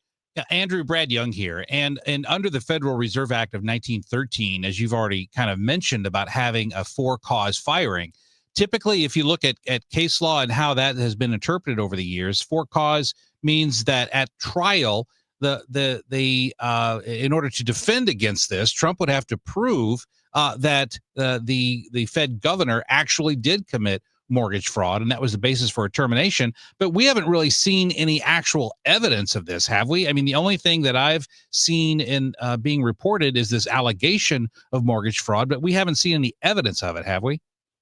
Yeah, and I am certainly not like a mortgage fraud expert. My understanding of this is that it's a pretty thin rod. Essentially, what they're alleging is that this is a person who, like many top officials in D.C., owns a home where they're from and owns a home in the D.C. area where they're working right now, and that on their mortgage applications to get loans for both of those homes, they essentially treated both of them as though they were primary residences, which is, in theory, where you live, supposed to be where you live 50% of the time plus one day or whatever. So from what I have been told, this is not a particularly uncommon kind of thing that people do to fudge. They're like, I'm splitting my time between these two places and I'm going to just fill them both out as primary residences.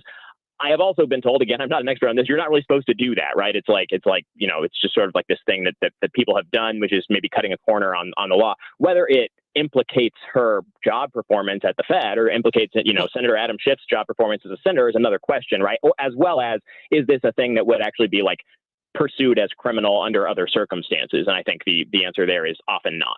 Yeah, and if you look at the case law and how this has been litigated over the years, typically it requires the person to commit something related to their job as being the for cause for termination. I haven't heard of any allegations of any sort of cause that would be subject to termination regarding the Fed governor's actual job duties. It's all focused on this personal mortgage situation, correct?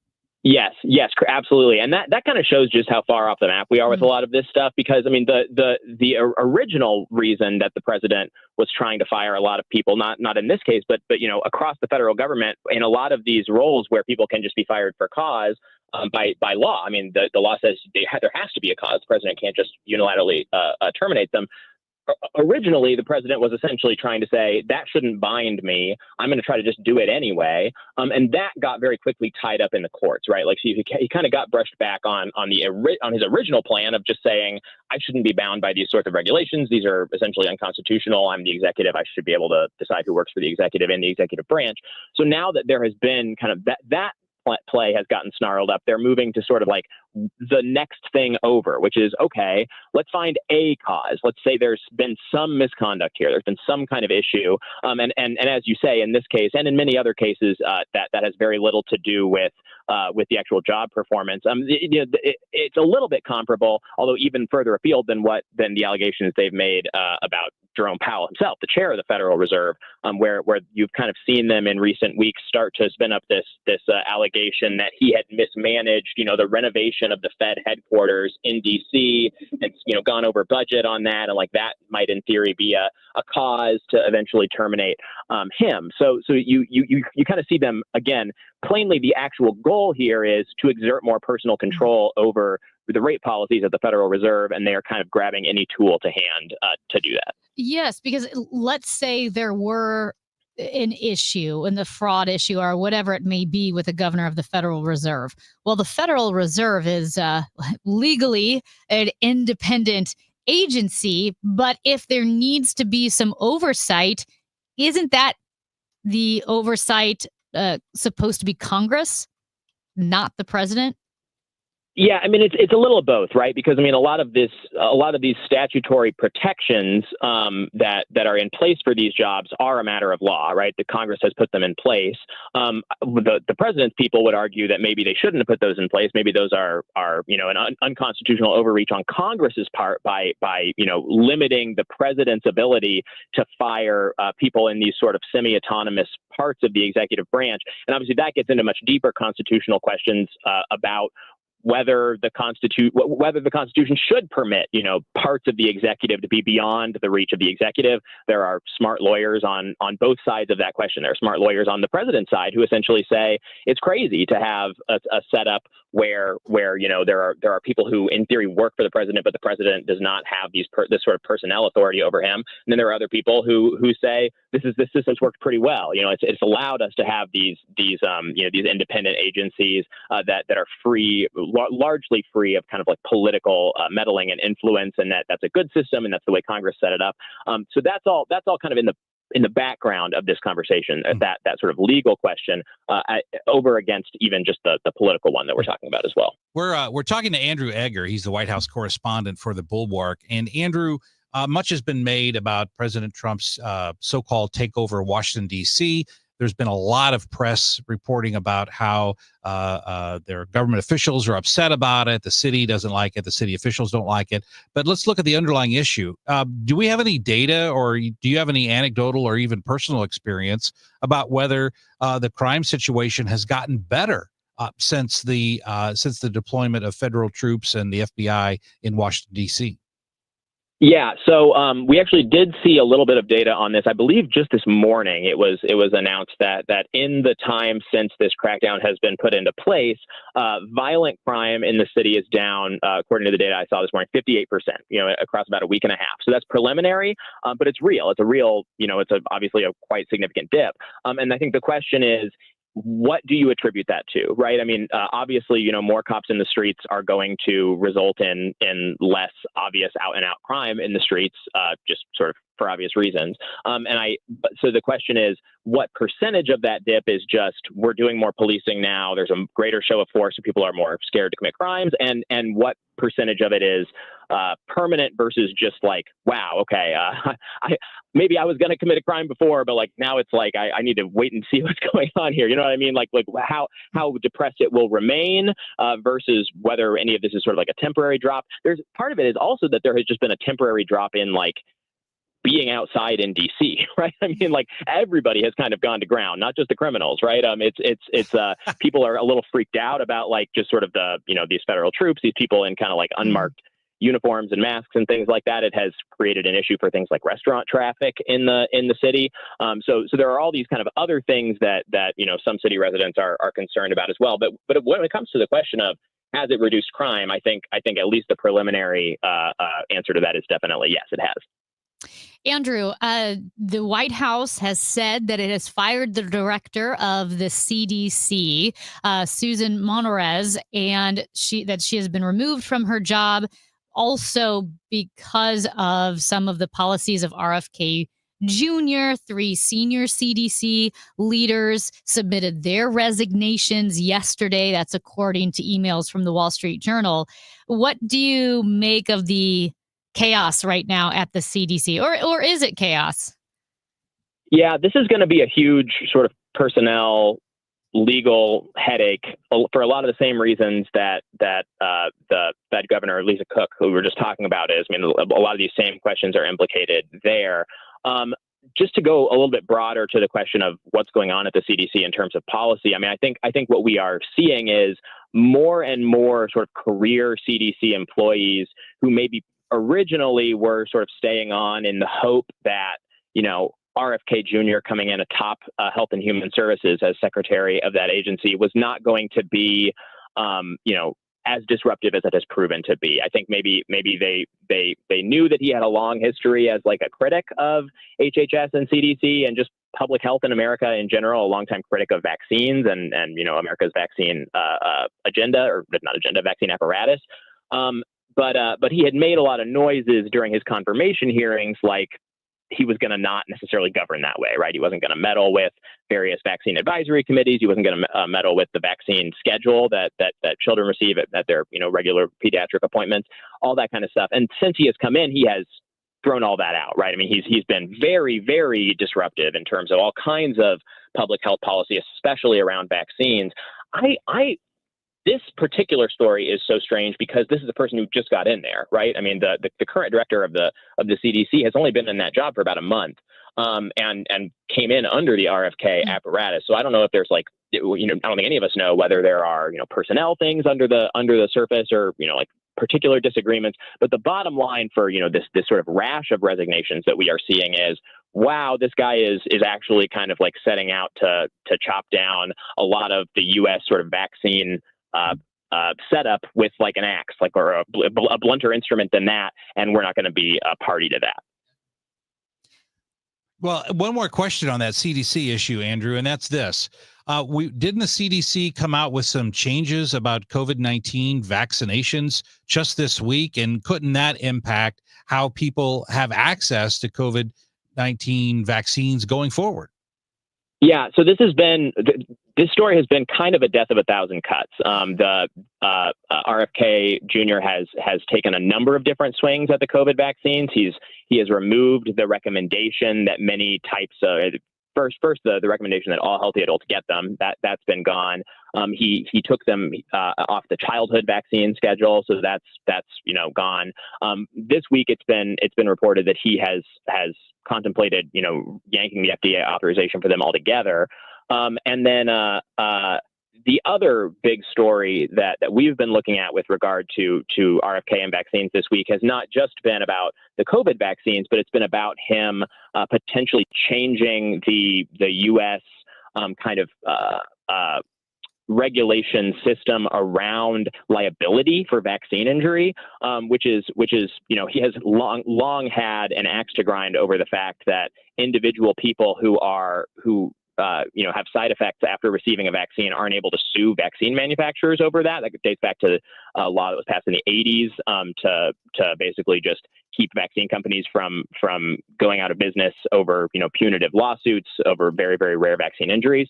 So he would like to reopen all of that up, and that would have effects massively beyond just the COVID vaccine, because the thing about vaccines is they're not particularly profitable for pharma companies, right? They're pretty low margin items. You get them once or twice when you're a kid, as compared to something like a pill you take all your life, right? Those are the things that actually make these companies money. So the fact that these companies produce vaccines is in part just because we really need them, right? I mean, and policymakers have gone out of their way to ensure that it's not in an environment where these become higher risk than higher reward for these companies over the years. And so that is a thing that a lot of public health people are very concerned about. If it became far easier to again sue these companies for these very rare sorts of side effects that are rare but they do happen, then it could be, you could get into a case where even the vaccines that remain on the schedule are no longer available because companies won't think the juice is worth the squeeze to make them. Andrew Egger, White House correspondent for The Bulwark, helping to bring some serenity to the conversation by talking about Washington, D.C. over Bruce Springsteen. We really appreciate you. Thanks so much. And for our listeners, Andrew Egger, fellow 314. Thanks, guys. I'm pro Bruce. He's pro Bruce and a fellow St. Louisan. We appreciate you, Andrew. Thank you so much. Thanks, guys. Andrew Egger, White House correspondent for The Bulwark. He's Brad Young. I'm Amy Markscores. This is the Chris and Amy Show on KMOX.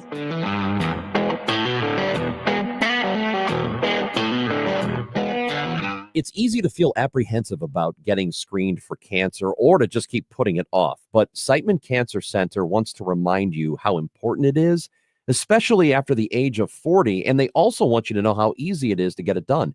GetScreenedNow.com has all the information you need on cancers like prostate, breast, colon, lung cancer. You can also find out your risk of disease by answering just a few simple questions. And then you can find one of the hundreds of screening locations in the area. Even if you're a little farther out, there is probably a place near you. You have heard this before, but catching cancer early dramatically increases the odds of a successful treatment. especially with so many cancers showing up earlier in life. So do not be intimidated. Siteman will make the process as simple as possible. GetScreenedNow.com. Do it for your family and friends who count on you. Do it for yourself. Visit GetScreenedNow.com. Actual price will depend on product and subscription plan. Featured products are compounded drug products, which the FDA does not approve or verify for safety, effectiveness, or quality. Prescription products require an online consultation with a healthcare provider who will determine if appropriate. See website for details, restrictions, and important safety information. Want a boost in and out of the bedroom? Hims has you covered. Introducing a new 2-in-1 approach to level up your game. Tadalafil for better bedroom performance and zinc for testosterone support. Put it all together and you've got what you need to turn things all the way up. Getting started is simple. Just go to hims.com/joy to start your free online visit. Through Hims, you can access ED treatments including pills, chews, and more. 100% online. No office visits, no pharmacy lines. Just fill out a simple intake form and a licensed medical provider will determine if treatment's right for you. If prescribed, it ships free and discreetly to your door. Find affordable treatment options at up to 95% less than brand names at hims.com/joy. That's hims.com/joy, hims.com/joy. If you have been in a car accident in the past and have settled your case, I may have some good news. Some unethical lawyers have people known as runners who come directly to your hospital room or home and solicit your case. It's a disbarable offense. Anyone that would hire these scumbags needs to have their heads examined. I'm John Morgan of Morgan & Morgan. Now for the good news. If this happened to you, we will sue these lowlifes and fight to get all your fees back. And then look and see if these bottom feeders also malpracticed your case and sue them for that too. You have nothing to lose and everything to gain.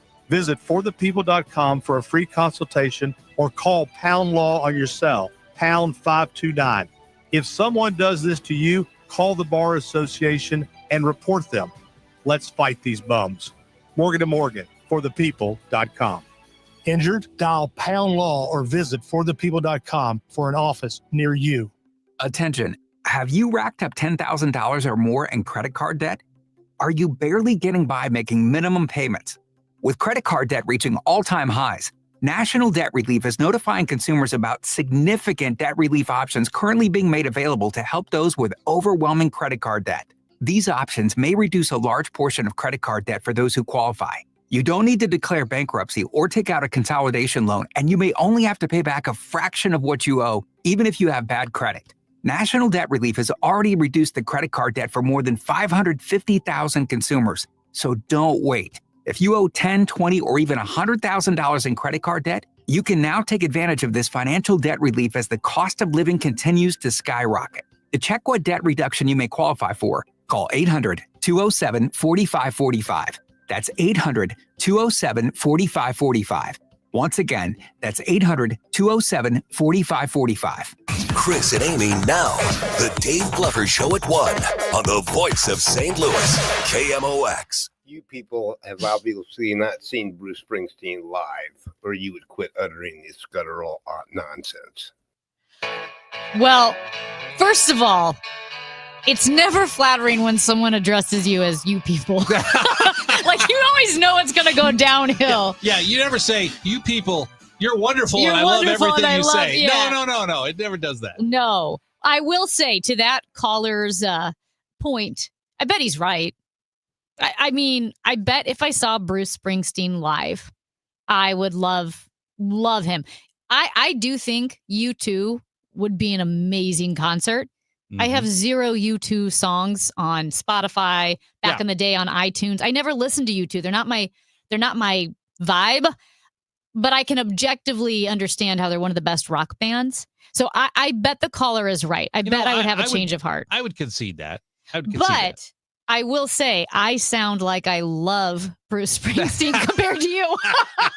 It was a scathing rebuke. And some of the texts have the text line has been blowing up, but we did have several texts come in on your side. Yes. On your side, Brad Young, that Bruce Springsteen is overrated. And I believe right now the poll, which is still up at Chris Amy KMOX, the poll also shows that the current majority believe Bruce Springsteen is overrated. Thank you. Thank you. Doesn't mean he's terrible. Doesn't mean He is a stinker. No, not at all. I was just laying out the case for him being overrated. And I think I did it well. Yeah, no, I think you did it more than well. And like I said, I felt bad and felt the need to defend him. But hopefully, Brad Young does not feel the same way about the Doobie Brothers. No, because not at all. We will be giving away tickets to the Doobie Brothers in the next hour. Not now. Do not call now.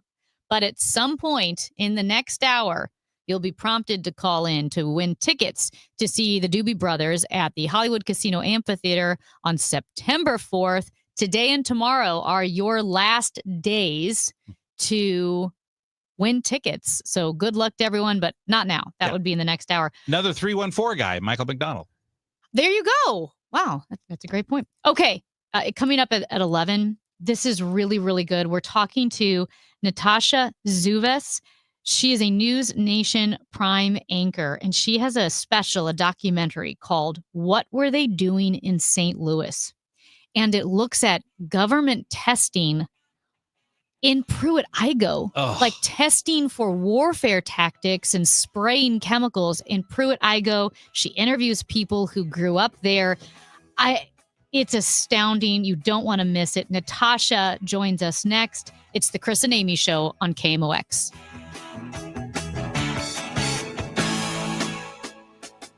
Hello, fellow Missourians. This is your Congressman, Bob Onder. My top priority is serving you. Whether you need help with a VA claim, Social Security, Medicare, or any other federal issue, my team and I are here to cut through the red tape and give you answers. In the last 6 months alone, we have returned over $1 million to taxpayers.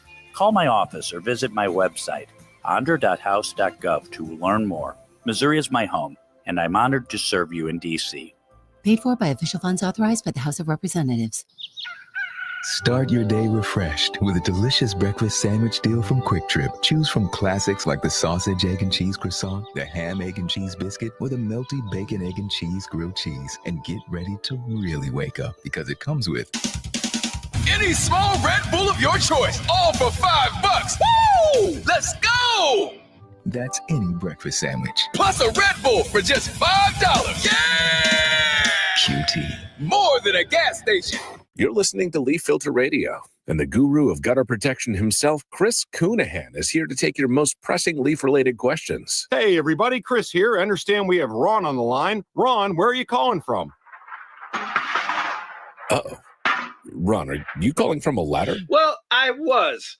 I wanted to ask Chris what I need to do to get my gutters ready to have Leaf Filter installed. Oh, Ron, you don't have to do anything. A Leaf Filter Trusted Pro will come out and clean out your gutters, realign and seal your gutters, and install Leaf Filter, America's #1 gutter protection system. So I didn't need to get on this ladder? Ron, Leaf Filter Trusted Pros are in your neighborhood and ready to help. Just visit leaffilter.com/deal to schedule your free gutter inspection and get up to 30% off. Thank goodness. What was that site? That's leaffilter.com/deal for your free gutter inspection today. See representative for warranty details. Promotion is 20% off plus a 10% senior or military discount. One discount per household. News, talk, cards. KMOX AM St. Louis. KMOX FM Hazelwood. Always live on the free Odyssey app.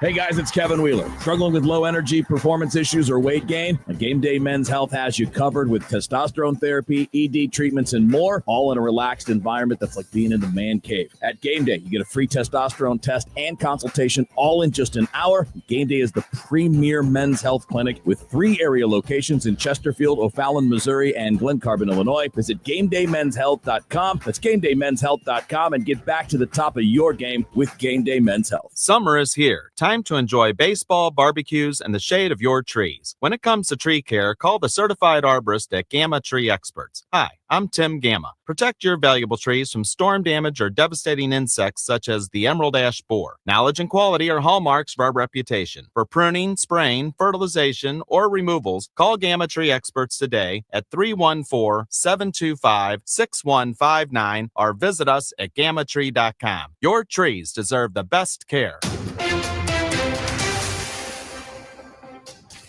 It is 11 o'clock, and right now we have partly cloudy skies and 76 degrees in downtown St. Louis. I'm Debbie Monterey. The city of St. Louis announcing leaders from all different kinds of organizations forming a committee to tackle the tornado recovery effort.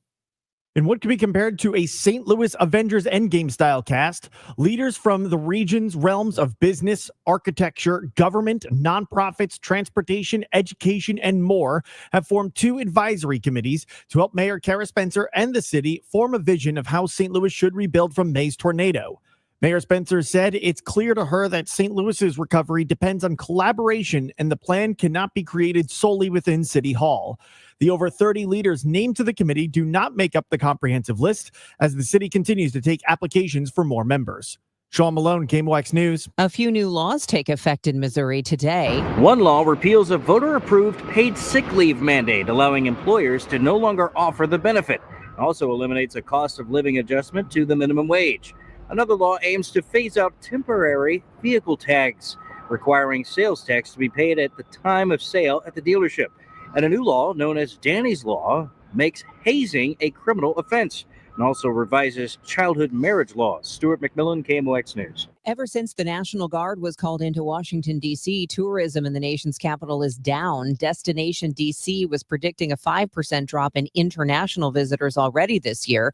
CEO Elliot Ferguson says now people keep asking if it's safe, a question they didn't get much before. Restaurant business in D.C. has dropped by as much as 31% year over year. One restaurateur tells the Washington Post he's just trying to keep his business alive, but says it's like you're drowning and someone throws a 100-pound weight on you. Trump is getting ready to send troops to Chicago, a city that last year saw record tourism. Illinois Governor Pritzker says he knows what his next steps will be against the Trump administration. The very first thing that we're doing is preparing to go to court to prevent or stop what he's attempting to do. Second is drawing attention to the fact that it's illegal, unconstitutional. Frankly, it's un-American to send troops into American cities when there's no emergency, there's no insurrection. Edward Jones is laying off workers. The De Pere-based company this week laid off 259 employees in its home office operations. That's in addition to the more than 550 who accepted voluntary separation earlier in the year. Under an initiative called Enterprise Reimagined, the company said it was making changes to its structure. Currently, the company has about 5,400 employees in the St. Louis area, a decline of about 21%. The weather is sponsored by Financial and Tax Strategies. A nice afternoon with more sun than clouds, a bit warmer than recent days, high 86 and mainly clear tonight, though 61. Plenty of sunshine tomorrow with a high of 85, mostly sunny Saturday, high 82. I'm AccuWeather meteorologist Joe Lundberg on 104.1 FM KMOX. Right now, we do have some clouds, but also a little sunshine still breaking through. It's 76 degrees downtown at 11:03. I'm Debbie Monterey, KMOX News. It's never too early to start thinking about your retirement journey, and it's never too late either. You just need to know that the steps may look a little different. Listen to Wealth and Wisdom with Gary Goldberg, Saturday mornings at 7 here on KMOX. The Chris and Amy Show on 104.1 FM KMOX. The fog drifted through the streets like a ghost. That's exactly what it looked like, a thick fog. It was summertime and it was hot. We would just run through it as fast as we could and try to just cool ourselves off. It stuck to you. The spray was so foul as far as the odor. It made some of us have headaches, nausea, dizziness. That's what I remember. It made me sick. That is just some of the audio from a new special from Natasha Zuvis, a News Nation Prime anchor. Her special, What Were They Doing in St. Louis, airs during News Nation Prime on Saturday and Sunday, starting at 7 p.m. And Natasha joins us now to give us some more information and insight into exactly what she found. Natasha, thank you so much for your time this morning. Yeah, Amy and Brad, it's so good to be with you both. I really appreciate it. Obviously, being here in St. Louis, Pruitt-Igoe, the construction of it, the demolition of it, the consequences and everything else that happened around that whole community has deeply affected St. Louis. And I did not realize that the U.S. Army was conducting tests in Pruitt-Igoe in the housing development. while they were figuring out how to fight wars overseas. Can you kind of set the table here for maybe people who didn't realize what was going on? Absolutely. And Amy, what a privilege to have gotten to be on the ground and visit the incredible city of St. Louis. We were there in April speaking with these residents who feel the government is waiting them out. They feel there is a ticking clock for them. These are the residents who are still around, who are still healthy enough to speak, some of them fighting cancer themselves. We wanted to meet with one woman in particular. We missed her by a matter of days because she died, shot through with 3 different types of terrible cancer, suffering a great deal.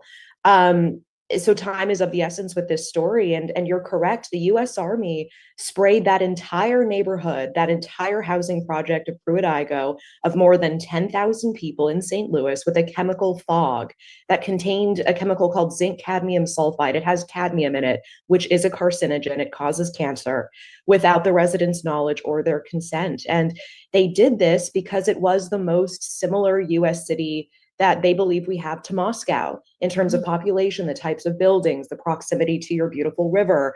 They wanted to simulate a radiological attack and warfare against the Soviets in the 50s and 60s. And so they repeatedly sprayed these individuals, and they vividly remember it like it was yesterday. That summer of 1953, it was oppressive, it was hot. The children would run through the spray trying to get some relief. Mothers would try to close their windows against it. They didn't know what it was. And there were men in hazmat suits and goggles and masks installing these boxes on the top of rooftops. The fog would drift down, and then station wagons that would move slowly through the streets of Pruitt-Igoe with nozzles in the back, spraying this fog. The official party line that was told to officials, according to a researcher, Dr. Lisa Martino-Taylor, is that they were testing cloud technology to see if they could shield a city, make it go invisible with a cloud, make it less visible to the enemy. That's not what was happening. They were at the very least testing with zinc cadmium sulfide, a carcinogen, a likely carcinogen. And the residents are coming forward now because they wonder if there was anything worse than that in that spray. They know with their own eyes that their own community has been riddled with terrible cancers, rare cancers. They've been burying their parents, their loved ones. They've been getting sick themselves. No health studies, they say, to this date. And they want to know if, frankly, there was radiation in that spray. And I'll tell you, Amy, we dug into this, and there is a backdrop of troubling human experimentation involving radiation and the government at that time. It's a very valid question. Oh, Natasha, Brad Young here. And as I've dove into this story, anticipating getting the chance to talk to you, thank you for taking time out of your schedule today. But looking into this, there is some anecdotal evidence that there was, in fact, radioactive materials mixed in there. And that fit in with the plan of the Army to test how we would respond, or how the citizens of a city would respond if dosed with radiation, and how they would respond in terms of deaths and illness and so forth. And you kind of touched on this a second ago, but has there been any follow-up studies to this incident in the 50s, and not just one, but it was over a period of time? Has there been any follow-up studies to track the health impacts of this spraying and how people reacted, what type of diseases that they discovered or developed? Has there been any follow-up of any kind to this? Yeah, the residents say there hasn't been. And, you know, I'm so grateful that at News Nation, we're going to be shining a national spotlight and putting this in front of the entire country, because these residents are throwing their hands in the air and saying the Army came and did this. In their words, they used us like guinea pigs. And there have been no follow-ups, no health studies. No one's come to test that soil. I went to that lot. It's overgrown with trees. It's not built up still to this day. And we speak with the researcher who's opening her vaults to us. Dr. Lisa Martino-Taylor has dedicated her life to her entire career to declassifying documents from the government to try to shed light on what they did. And she helped blow open from this same era the oatmeal experiments done on children in state schools. Some of them were orphans, and they were told they would be joining a science club, an opportunity for friendship, given trips to the beach, to baseball games. But in fact, they were being fed radioactive oatmeal to see what it would do to their bodies. At the same time, pregnant women in top universities in Tennessee and California were being given radioactive cocktails to see how it would cross the placenta into their unborn babies. They were told they were vitamins. And in some cases, miscarriages and cancers followed. So this is the researcher who helped expose this very large scale spraying experiment as well. I mean, 10,000 people in Pruitt-Igoe But she says, unlike these other egregious cases from this era, where the government has owned up to it, they have released their documents, the government is still refusing to fully disclose what happened in St. Louis and what was in that spray. She wants to know why. And she believes that the contextual evidence does point towards radiation because of the men who were in charge of that study, because of what they did with that data and the timing of it as well. Wow, I did not know about some of those other cases of testing that you mentioned. Just briefly, where was the oatmeal testing on kids? Where was that? It was in Massachusetts and in other areas as well. It was not in St. Louis itself. It's awful, and it hits so close to home, Natasha. It's a really personal, sensitive, intimate subject here, because as I'm sure you know from Senator Josh Hawley, when the Manhattan Project was in full force, you had all of that enriched uranium and radioactive material here in St. Louis, produced by Mallinckrodt, and the Cotter Corporation just dumped it in North St. Louis County and Westlake landfill, Coldwater Creek. A lot of my family friends grew up there and have just a proliferation of rare cancers in their families and are sick. And this type of government testing and seeming disregard for the population, it's got to be more prevalent than I ever thought. Or it was more prevalent, I should say. It's absolutely horrifying. And you're right. I mean, all of these historical cases where St. Louis has just bore the brunt. It has just been used by so many, whether it's corporations or these larger nefarious entities, as a dumping ground, as an experimentation ground. It's disgusting. And I can tell you, Amy and Brad, we've been working on this story since April, and obviously these residents have been living this for decades now. This story has kept me up at night. This story is what's waking me up at 3 a.m. And I'm just so grateful that this is finally coming to light in a really big way. Congress is starting to listen. They're going to be pushing for things. I brought this to Erin Brockovich, the Erin Brockovich of Julia Roberts, that movie, that Oscar-winning movie. She is completely outraged at what has happened in St. Louis as well. And we're going to see if we can get some change and accountability. These residents, at the very least, are asking for an apology from the government for being used this way. They're asking for health studies for them and their kids and their grandkids. And they're looking for compensation that they very rightly deserve for what's happened to them. No one's tested that soil. No one is tracking their health.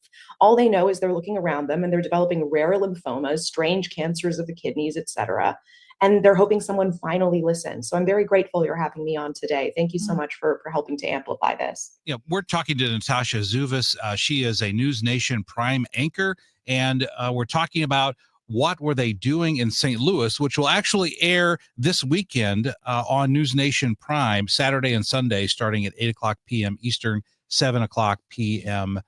Central. And we talked briefly, Natasha, about this idea of Coldwater Creek and the Manhattan Project, something called RICA, because under the doctrine of sovereign immunity, you can't sue the government unless the government consents to that. So are you aware of any move in Washington right now to kind of replicate this, what's called RICA, with the Manhattan Project bill that was passed and signed into law? Are you aware of any similar action or activity politically to open this up in Washington, D.C., to get to the bottom of this and perhaps even provide compensation for the victims? Yeah, so I spoke with Representative Wesley Bell on this of Missouri. He is advocating for RICA, the Radiation Exposure Compensation Act, for these residents in St. Louis. There is a big issue here, and it isn't even the bipartisan will to get it done, which he's not even sure if that exists or that is there, which is that because so many of these documents remain classified, the people of Pruitt-Igoe have not been able to prove radiation exposure. So without being able to definitively prove that, they're not eligible for radiation compensation. And, for this story, there's a specific document this researcher has never been able to declassify. It's called Joint Quarterly Report 5. We submitted the FOIA the Freedom of Information Act request to the government to try to get that declassified. As you likely know, by law, the government has to respond to that within 20 working days. They never responded. More than 3 months, multiple follow-ups, phone calls, emails. No one is getting back to us. That's a constructive denial. Separately, we asked the Army point blank, was there radiation in that spray? They could have just said no. That is not what they said. They provided a one-page statement that said none of the reports contain evidence of a radioactive component. They're pointing us towards reviews and reports done by other people like the National Research Council. Now stay with me here because this is important. A close read of the NRC's report shows that even the NRC admits they could not fully assess the risk of the spraying in St. Louis because when they asked the Army for key records, the Army replied that the documents were either classified or were missing. The Army could not find them. So it is this huge black hole of information here where these residents are getting older, they're getting sicker, they're burying their loved ones, they're not able to get answers from the government and from the Army. We will be appealing that FOIA denial, and we are absolutely staying on this story. I am hellbent on getting them some answers. Wow. And I know we need to let you go. And pardon my ignorance on this question. Does it have to be radiation because of RICA? Like just knowing that it was cadmium, which is a carcinogen, that's not enough? Yeah, such a good question, Amy. And it's so funny because we're talking about these two bars here. The government admits that they sprayed zinc cadmium sulfide on these people without their knowledge and without their consent. Is that not enough? Right. I mean, that is so egregious. That is so awful. And there's still a lot of contention and issue. The Army does not believe that they sprayed it at high enough levels to cause cancer. But we also don't really know because the NRC even itself said, yeah, at high enough levels, it can cause kidney and organ and bone toxicity. But we're not really sure about the exact levels that were sprayed on them. And, we don't really have the studies to confirm that. And these people haven't been followed. Their health studies haven't happened. The soil tests haven't happened. So yes, Amy, you're right. At the very least, a chemical containing cadmium was sprayed on more than 10,000 people in St. Louis, and they do not have the health studies to confirm what has happened to them afterwards. That is true. That is uncontestable. And it is not enough to be part of RICA because RICA has to do with radiation only. And they have not cleared that bar in terms of proving that there was radiation in that spray. Oh, wow. It is absolutely devastating and so important. And I think the most important thing we can do now is keep bringing attention to it, like with RICA and Coldwater Creek and Westlake landfill. So Natasha Zuves, News Nation Prime anchor, what were they doing in St. Louis? It airs during News Nation Prime this Saturday and Sunday, starting at 7 p.m. Natasha, we would love to have you on again and continue this conversation. It is so important. Thank you for the work you're doing. It would be my privilege. Thank you so much, Amy and Brad. Appreciate you both. Thank you. Again, Natasha Zuves, News Nation Prime, Saturday and Sunday at 7 p.m. You don't want to miss it. He's Brad Young. I'm Amy Mark Scores. This is the Chris and Amy Show on KMOX. Frank, did you get the mail? Coupon, Medicare, AARP. Oh, wait, this one says open immediately. First one in the trash. Every day we're bombarded with messages that we don't care about. Problem is, there might be an important message in there that affects you, like retirement. For example, on September 23rd and 25th, Steve All of the All Financial Group will be hosting a Taxes in Retirement seminar at Stone Summit. From the big beautiful bill to taxes on your Social Security, Steve will cover it. It's a complimentary event, but seating is limited, so reserve your seat today. Call 636-230-8824 or online at yourmoneymattersstl.com. What about this coupon for a new lawn service? We live in a condo. So? On the 3rd floor. Mom always said I shouldn't have married you.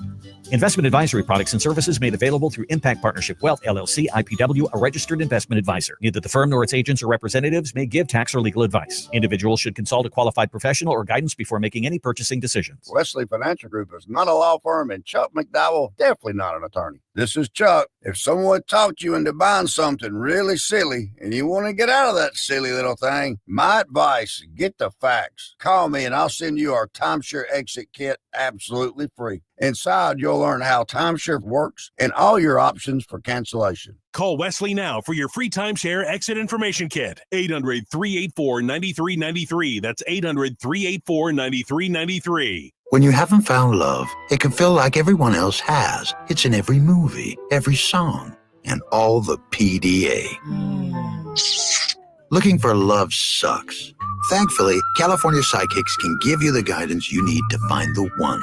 We guarantee if your reading isn't life-changing, it's free. And new customers receive 20 minutes for just $20. Visit CaliforniaPsychics.com and experience the joy of certainty. California Psychics. Hey, it's Matt Pauley for i3 Broadband, the internet provider in the Pauley household. I think you'd love it if you had them as well. We've got the 2 gig package at our home, 2 gig upload, 2 gig download mirrored, and we're spending less money than we did with the cable company for lesser service. Plus, right now, they've got savings over $400 beyond their already low standard pricing. You got questions? They've got answers. Call 877-976-0711, and they've got people there who can answer all your questions, or head to their website, i3broadband.com. When we started Neovitamin back in 2009, we wanted to create a multivitamin that we would take ourselves. That's why we use quality ingredients in our Neovitamin Original Formula multivitamin. With over 20 vitamins and minerals, along with our physician-formulated proprietary blend, you can be sure you are getting the highest quality daily nutritional support. Give Neovitamin Original Formula multivitamin a try for yourself. Find it at your local Schnucks, Deerbergs, and online at neovitamin.com. For residential and commercial heating repairs, service, maintenance, or installation, contact Air Comfort Service Heating, Cooling, and Installation. With over 50 years of HVAC service, get in your comfort zone this winter. Visit aircomfortservice.com. That's aircomfortservice.com. It's the Chris and Amy Show on 104.1 FM KMOX. Sponsored by the St. Louis Aquarium. Explore the St. Louis Aquarium at Union Station. Brad Young, Amy, Mark Scores, and I hate to say this. I really don't want to start with this, but do it. Talk to me. Talk to me, Amy. our producer, Matt, over here. What? Usually Oh, yeah. I love him. Oh, yeah. It's fake news. Fake news, clickbait. What? He said Amy has road rage. The fact is, Brad, I'm the victim. You're the victim of road I'm the rage. victim. I'm the victim of road rage. Can I tell you what happened this morning? Tell me. And I need to know. I actually have a real legal recourse question with it, but it was a beautiful morning. Oh, it was I had my gorgeous this sweater on. Had my sweater on and my coffee. Low 60s. Gorgeous. I'm listening to Total Information AM on the Odyssey app. Well, actually, I was in my car, so it was 104.1 FM because I'm a P1, which is a great listener. And I was really enjoying myself. And I bring this up because I want people to know I was not driving angrily or aggressively. I wasn't in a hurry, but I was on my way to work. I wasn't early, but we'll leave it at that. And I turn on to Hanley, and I'm on Hanley, and I want to get on the highway. Hanley is, 2 lanes northbound, 2 lanes southbound, but I'm on northbound Hanley, 2 lanes. And at one point, a third lane is created so that you can get in the lane to get on the highway. So here I am, and I see the third lane's coming up. Right as I hit the third lane, put my blinker on, look in the rearview mirror, start to get over, because of course I'm getting over into a lane that was just created. It didn't exist. The car behind me did that real fast, jerky movement when it went, and it like swung over, and it was already parallel with me right when I was about to get over. And it shocked me because, this person floored it to get in front of me in the third lane. Right. But I pulled back into my lane, and I was so shocked that I flung my arm like towards the window, and I went, whoa. I did it twice. I flung my arm, extended my elbow. You didn't tell them that they were number one, did you? No, that's what I mean. Just I checking. flung my arm because it wasn't even like how sometimes you project in road rage where someone cuts you off and suddenly you're like, that is the worst person in the world. I'm walking here. Yeah. I feel like I was delightful and pleasant this morning, but I was so taken aback because this person, we almost crashed because she tried to cut me off. So I get behind her because I have to get on the highway. So I get behind her.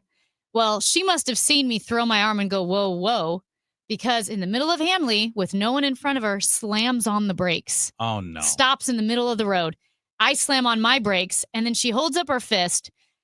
And to be honest, I actually thought it was a man because she had stumpy little man hands. I don't know how to describe it. They were just like kind of thick. And I say this because, of course, I'm mad at her and I'm taking personal shots. But she held up her fist, and I can't tell if it was her fist or her finger. I'm assuming it should be her finger, but it kind of felt like her fist and was like going like this at me. And then she started driving again, and you could tell she was like so mad. I was taken aback. I did, however, get her license plate. I'm not going to dox her, but if you are the person in the black Subaru sedan, I don't know if it's a Legacy, whatever the little black Subaru sedan is. Yep. And I'm going to tell you, I was super upset and disappointed that a Subaru driver would act like this, because I like to think that Subaru drivers are superior, but she wasn't. Or he wasn't. I think it was a woman. I'm not sure. Today, you never know really if it's someone's a man or a woman. you never. That's well, a completely different issue. But she was so mean, and I mean, I could have hit her because she went from, her 45, 50 miles an hour on Hanley to slamming on the brakes, and I got her license plate number, and I thought if I had hit her, that would have been my fault, right? Because I hit the person in front of me. No, how not could I necessarily. prove that she slammed on the brakes? It would be your word against hers. Right. But technically, if someone slams on their brakes in a roadway, they are creating the hazard and they are at fault. Mm-hmm. And it would be their liability. But it would be a difficult time without a dash cam. It would be very difficult to prove that this she actually did that. All right. It would be hard to prove. Yep. You'd have to go with it and lay out your whole story. But technically she would be at fault if you could prove it. Right. And I couldn't. Well, she couldn't prove otherwise either. I mean, so at this point it would be a he said, she said. Yeah. You don't really know. But that's what it would be. And no, I was so frustrated with that. And if you are that person, you're listening. Yes, I know your license plate number. And yes, I'm on with a lawyer today. So but you're here's shaking in your boots. now here's an interesting theory. Yeah. Yeah. I love postulating on things Yeah. like this, right? You could take the position that she was attempting to assault you with her vehicle. I felt assaulted. You felt assaulted, right? Yeah. And so because of that, you are utilizing your legal rights under the stand your ground doctrine, as well as the castle doctrine. And you are simply defending yourself under the castle doctrine. You can defend yourself within your car, and you could have slammed into her, right? And argue, I was simply defending myself from her use of the car as a weapon against me. And I was defending myself, and I was right to do so under both stand your ground and the castle doctrine. Could have made that argument. See, that's why I do need to call you. I would be so bad in court. If I were a lawyer, I would cry all the time. Like Yeah, I would that's just, bad. just That's generally a bad thing. because I felt like to be completely honest, because I was having a nice morning, it hurt my feelings that she was so mad at me. Aw. I know. And I still feel really sad about it. And you had that adrenaline rush after it happened? Yes. Right. Rage. I mean, but it was like hurt feeling rage. And I did. I flung my arm, kind of like, all of this is yours. All that the sun is touching is yours. Like, I thought it was rather a royal gesture, but I did, and But she may have thought it was a different type of gesture. she might have, which is maybe why she got so mad, but she probably couldn't see me because she cut me off. But here's the thing. I don't like that jerky, and I don't mean like you're a jerk, but that jerky when someone like makes real quick movements. Sure. And why she was in such a hurry. Like, if she thought I was slow, let me get in the right lane And then she could could have gone- pass. right. But the fact that as soon as that lane opened up, I didn't even have time to get over in the lane and she was already passing me. It was the worst. I'm going to get a dash cam. I don't trust the he said, she said. I don't trust it. I feel like no one, because I have a guilty conscience or Then- guilty face. You do not have a guilty face. I But what you need to do is get yourself a dash cam. In fact, if you go on YouTube and put in Russian car crash videos, you'll laugh for 30 minutes. Okay. Because in Russia, everybody has a dash cam because they drive like maniacs over there. Right. Good to know. All right. If you put in Russian car crash videos, listen, your entire lunch hour, you'll be entertained while you're eating your lunch. Because they all have dash cams for that very reason. That's really funny. So you need to get yourself a dash cam. Oh yeah, they drive they're insane the way they drive in Russia. That's I need to get a dash cam and I'll need to watch that video, maybe for some levity, because little Subaru driver. You hurt my feelings. That's Brad Young. I'm Amy Mark Scores. It's the Chris and Amy Show on KMOX. Wake up informed. Wake up empowered.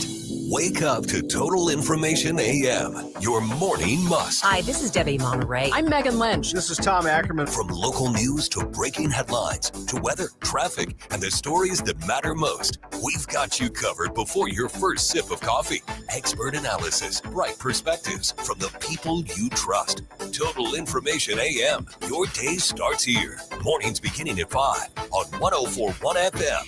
KMOX. It's coming. I cannot wait. FanDuel, America's #1 sportsbook, is coming to Missouri December 1st, and you will be able to bet on all your favorite teams and all your favorite sports. Couldn't happen at a better time of the year. You got pro and college football, basketball, you've got hockey. It's all going on. And with FanDuel, all kinds of ways to get in on the action. You could bet the money line, over under, bet the spread. You could even bet the futures. How about MVP or who's going to win the championship or just make it to the playoffs? All of that is there for you to bet with FanDuel. Plus, with live betting, you can even pick which player is going to score the next touchdown and the touchdown after that. I love to live bet when the game is happening. It's a lot of fun. And with the downloaded FanDuel app on your phone, you can do it now and get used to it because the app is going to be available to use live in Missouri in December. See for yourself why FanDuel is America's #1 sportsbook. FanDuel, play your game. 21 and over, present in Missouri. Gambling problem? Call 1-800-GAMBLER. Straight Realty has always been an industry leader when it comes to commissions. So it should come as no surprise that the recent Realtor settlement has only empowered us to continue offering our sellers even better rates. We now list homes for only 2%. Hi, I'm Christina Straight, owner of Straight Realty. Call me 314-441-4444. Why pay more than 2? You can also listen to my podcast on my website, straightrealty.com. Commissions are not regulated and are negotiable. Straight Realty is a licensed broker in the state of Missouri. Representative Jason Smith stopped a massive tax hike by voting to make the 20% small business tax deduction permanent. This means Missouri's small businesses can grow, hire, and invest in our communities. Visit smallbusinessdeduction.com and thank Representative Smith for protecting America's small businesses. Paid for by the National Federation of Independent Business. Hey St. Louis, this is Ben Barnett, board certified master arborist with Timberline Professional Tree Care. In my nearly 30 years in the industry, I've seen firsthand what damage falling trees can do to your property. The sad thing is that most trees that fail have defects that can be identified by a well-trained certified arborist. At Timberline, we have 7 ISA certified arborists, 3 of which have gone through extensive training and testing to become tree risk assessment qualified. Our track certified arborists can perform a thorough assessment of your tree and provide mitigation options for your peace of mind. If there's nothing wrong with your tree, we will let you know that it poses a low risk of failure. If it needs to be removed, we'll tell you in a detailed written report. It's all about honesty and integrity here at Timberline Professional Tree Care. So call us today to get a tree risk assessment scheduled, 636-479-7475, or contact us through our website at stltreecare.com. Hospital Sisters Health System isn't just in your community. We're your neighbors, your friends, your support system. From your first visit, you'll experience expert care backed by the strength of our entire health network. At HSHS, we put your health first, with medical expertise and kindness that makes you feel valued at every step. HSHS, connected to our community, committed to your health. Visit hshs.org/caring to learn more. Cards manager Ollie Marble joins the Gas House Gang every Tuesday at noon. Sponsored by Siteman Cancer Center on the voice of the Cardinals. 104.1 FM, KMOX. What's today? It's Thursday. Really? Feels like Tuesday. I thought it was Friday for like 20 hours, stretching into yesterday. I kept thinking today was Friday, but it is not. And if you're wondering where Chris Frangi is, he is at the Oasis concert or visiting his family in Chicago, the secretive wife and kids. Filling in is Brad Young. Now, there is something about Brad Young that makes him an absolute text magnet. You're a text magnet. People love to text when you're on the airwaves. And some of the texts that have come in have been pretty hilarious because we were lamenting, bemoaning, whatever you want to call it, how everything is politicized to the point that Cracker Barrel changing its logo was suddenly woke. Yes. And like you said, you feel like you have a pretty good sensor for when something has shifted left or maybe is a progressive sticking point. But you were like, what in the world are people talking about with Cracker Barrel being woke? Well, unrelated to politics at all, our question of the week was about Bruce Springsteen. Why do I bring this up? Because years ago, when I was on the Charlie Brennan show, I had said this thing about Bruce Springsteen being overrated and everybody got riled up. Remember, this is years ago. Well, earlier this week, it was the 50th anniversary of Born to Run. Exactly. I saw it. I saw he was interviewed. Yeah. I saw a bunch of specials on it. Sure. And so I thought it would be hilarious to revive the conversation, the debate about Bruce Springsteen, because everybody likes a bad opinion, because I figured it is a bad opinion. Like, I know when I'm wrong. Like when I mistakenly said that David Freese shouldn't be in the Cardinals Hall of Fame, I was wrong. I said it. I take it back. And now it's a whole thing. I thought this was one of my wrong opinions that would be funny. And just because, I don't know, I personally don't care for Bruce Springsteen's type of music, even though he's one of the greatest rock stars of all time. And Brad Young, people think this is political. I know. They all think, they're like, you're, Rush Limbaugh's daughter. That's why you don't like Bruce Springsteen. I didn't even know what they were talking about. Yeah, I was called MAGA on text line today. And there's literally nothing about me that's MAGA. I've never voted for Donald Trump. I don't mind saying that. I've never once voted for him. And when I'm on the Glover show and I analyze stuff about legally how a lot of the stuff that Donald Trump does is wrong legally and constitutionally, then people accuse me of being a progressive. But I'm not. I mean, I've got the best social bona fides of anyone, or a Republican or conservative bona fides. But in this instance, my opinions about Bruce Springsteen were apolitical. I laid out multiple reasons why he's overrated. Not that he's bad, but just that he's overrated. Nothing about politics. And then, of course, I get attacked, which is fine. I don't mind being attacked. In fact, I rather enjoy it. You're good at it. It hurts my feelings. It doesn't hurt my feelings in any way. Not in any way. Right. And I think there's a 618 that I think is just absolutely convinced that this is the Rush Limbaugh radio hour. And I would love that 618 to know, and I don't know if the 618 listens all the time, this particular texter. I get called a communist, Amy Marxist cores. Oh my gosh. I am a raging progressive to a lot of people. And so if you think the Bruce Springsteen thing is politically motivated, what's the phrase? Touch grass? like seriously, like get a life. Seriously.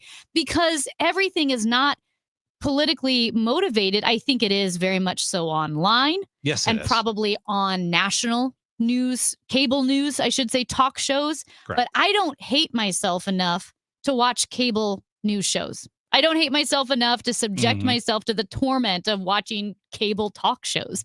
So this, I would hope, is a place where people can gather with a little bit of levity and a little bit of fun. Exchange ideas. An idea exchange is such a great way to put it. It is. And apparently, no, you can't. Well, there's a great phrase in the legal world when you have a settlement. Settle a civil case. And if both the plaintiff and the defendant are upset about the settlement, in the legal world, attorneys will tell you that means the settlement is exactly right. Is that the Solomon splitting the baby? Yes, because if the plaintiff is too happy, that means it went too far one way. If the defendant is too happy, it went too far the other way. If both the plaintiff and defendant are upset with the settlement, it's probably the right number. Okay. Oh, yeah, so I'm saying that in the context of, if those on the right call you a socialist and those on the left call you Rush Limbaugh's illegitimate daughter, yes, then at that point I would say, Amy, Amy, I was legitimate. Oh, legitimate. I wasn't an illegitimate daughter. I was Rush Limbaugh's daughter. Oh, okay. He threw in the illegitimate there. Illegitimate. But anyway, yeah. But if they're calling you Rush Limbaugh's daughter on one side and Amy Marx Core's socialist on the other side, I would argue that means you're getting it just about right. Why, thank you very much. That's what I like to say. I always still tell our boss, Steve, I'm doing something right because everybody hates me. Exactly. Exactly. Not that everybody hates you, but that you're not too far one way or the other. Now, we do have a defender of Mr. Young who said, great. Brad, whoever would say anything sideways about you clearly has never listened to you. Thank you. Thanks, Mom. Thanks for texting in, Mom. I appreciate it. Yes, signed Mrs. Young. But I do feel like if everything, well, it's one of those, if everything's political, nothing's political, but it also, we're taking ourselves so seriously. The reason why everything being political is so dangerous is because politics has a place of prominence in our life that previously could only be compared to like religion. It's taken an almost sacred spot in a lot of Americans' lives, where I think the left and its ideology can very much be religious in nature, and I think the right, even some who claim to be the Christian right or whatever, it'd be very hard to separate their political views from their Christianity, and that's not a good sign. And so I think when you have a society in which religion is personal, because it is your faith, and if you attack my side, you attack my God type of thing, and then everything is political, then something as stupid as Cracker Barrel or Bruce Springsteen gets people worked up. Exactly. But, here's the problem, and this really sums it up in one thought, and that's this. Tribalism is really intellectual laziness, because I always like to say that if you disagree with my idea, address the merits, right? You saw that in the text lines. Address the merits. Let's go. Let's talk about the merits. Don't label me as MAGA. Don't label me as a communist, because that's intellectual laziness that's designed to avoid the points at issue. This is breaking news from St. Louis's News Radio, KMOX. Got Sean Malone on the phone. Oh, guys. Hello, Sean. Hello. We've got breaking news here. St. Louis City Sheriff Alfred Montgomery, we can confirm, has been indicted on a federal charge today. It's one misdemeanor count of deprivation of rights under color of law, and it's related to the detainment of Tammy Ross, the deputy director of the St. Louis City Justice Center, who back in the winter, early on in the tenure of Alfred Montgomery, was detained while he was trying to conduct his own investigation of alleged misconduct by one of his deputies at the jail. All right. So what does this mean right now? What does it look like where you are, Sean?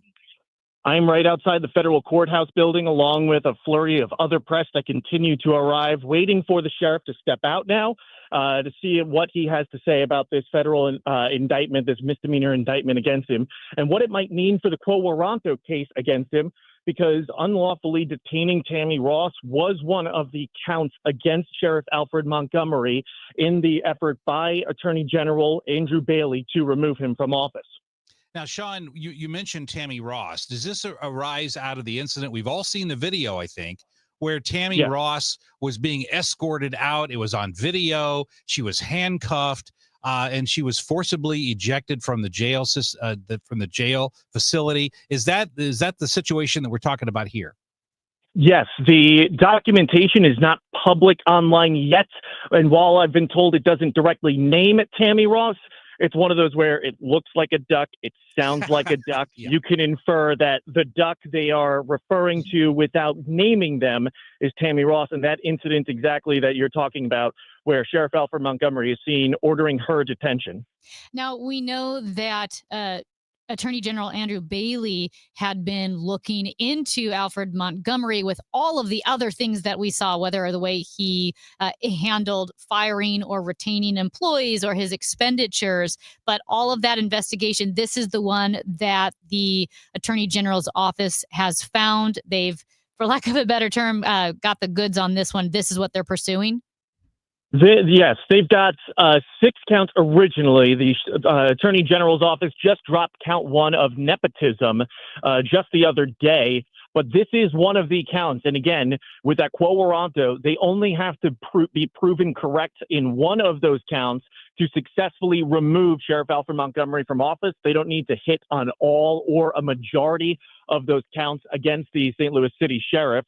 But this certainly adds some leverage to the Attorney General's case that, at least on a misdemeanor level, the FBI is saying, we agree this was an unlawful detainment of Deputy Director Tammy Ross. Sean Malone, KMOX reporter, thank you so much for the update on Sheriff Alfred Montgomery. No problem, guys. Well, Go ahead, Brad. Yeah. This is interesting because it was released yesterday. I believe the attorney for Alfred Montgomery released DNA evidence to show that the person that he hired was not actually a blood relative. That came out yesterday. That was part of the quo warranto action, that because under the Missouri Constitution, if you hire a relative, that's nepotism and you're automatically disqualified from office under the Missouri Constitution. This is a technicality. So many blended families, stepson, girlfriend, son from a previous relationship.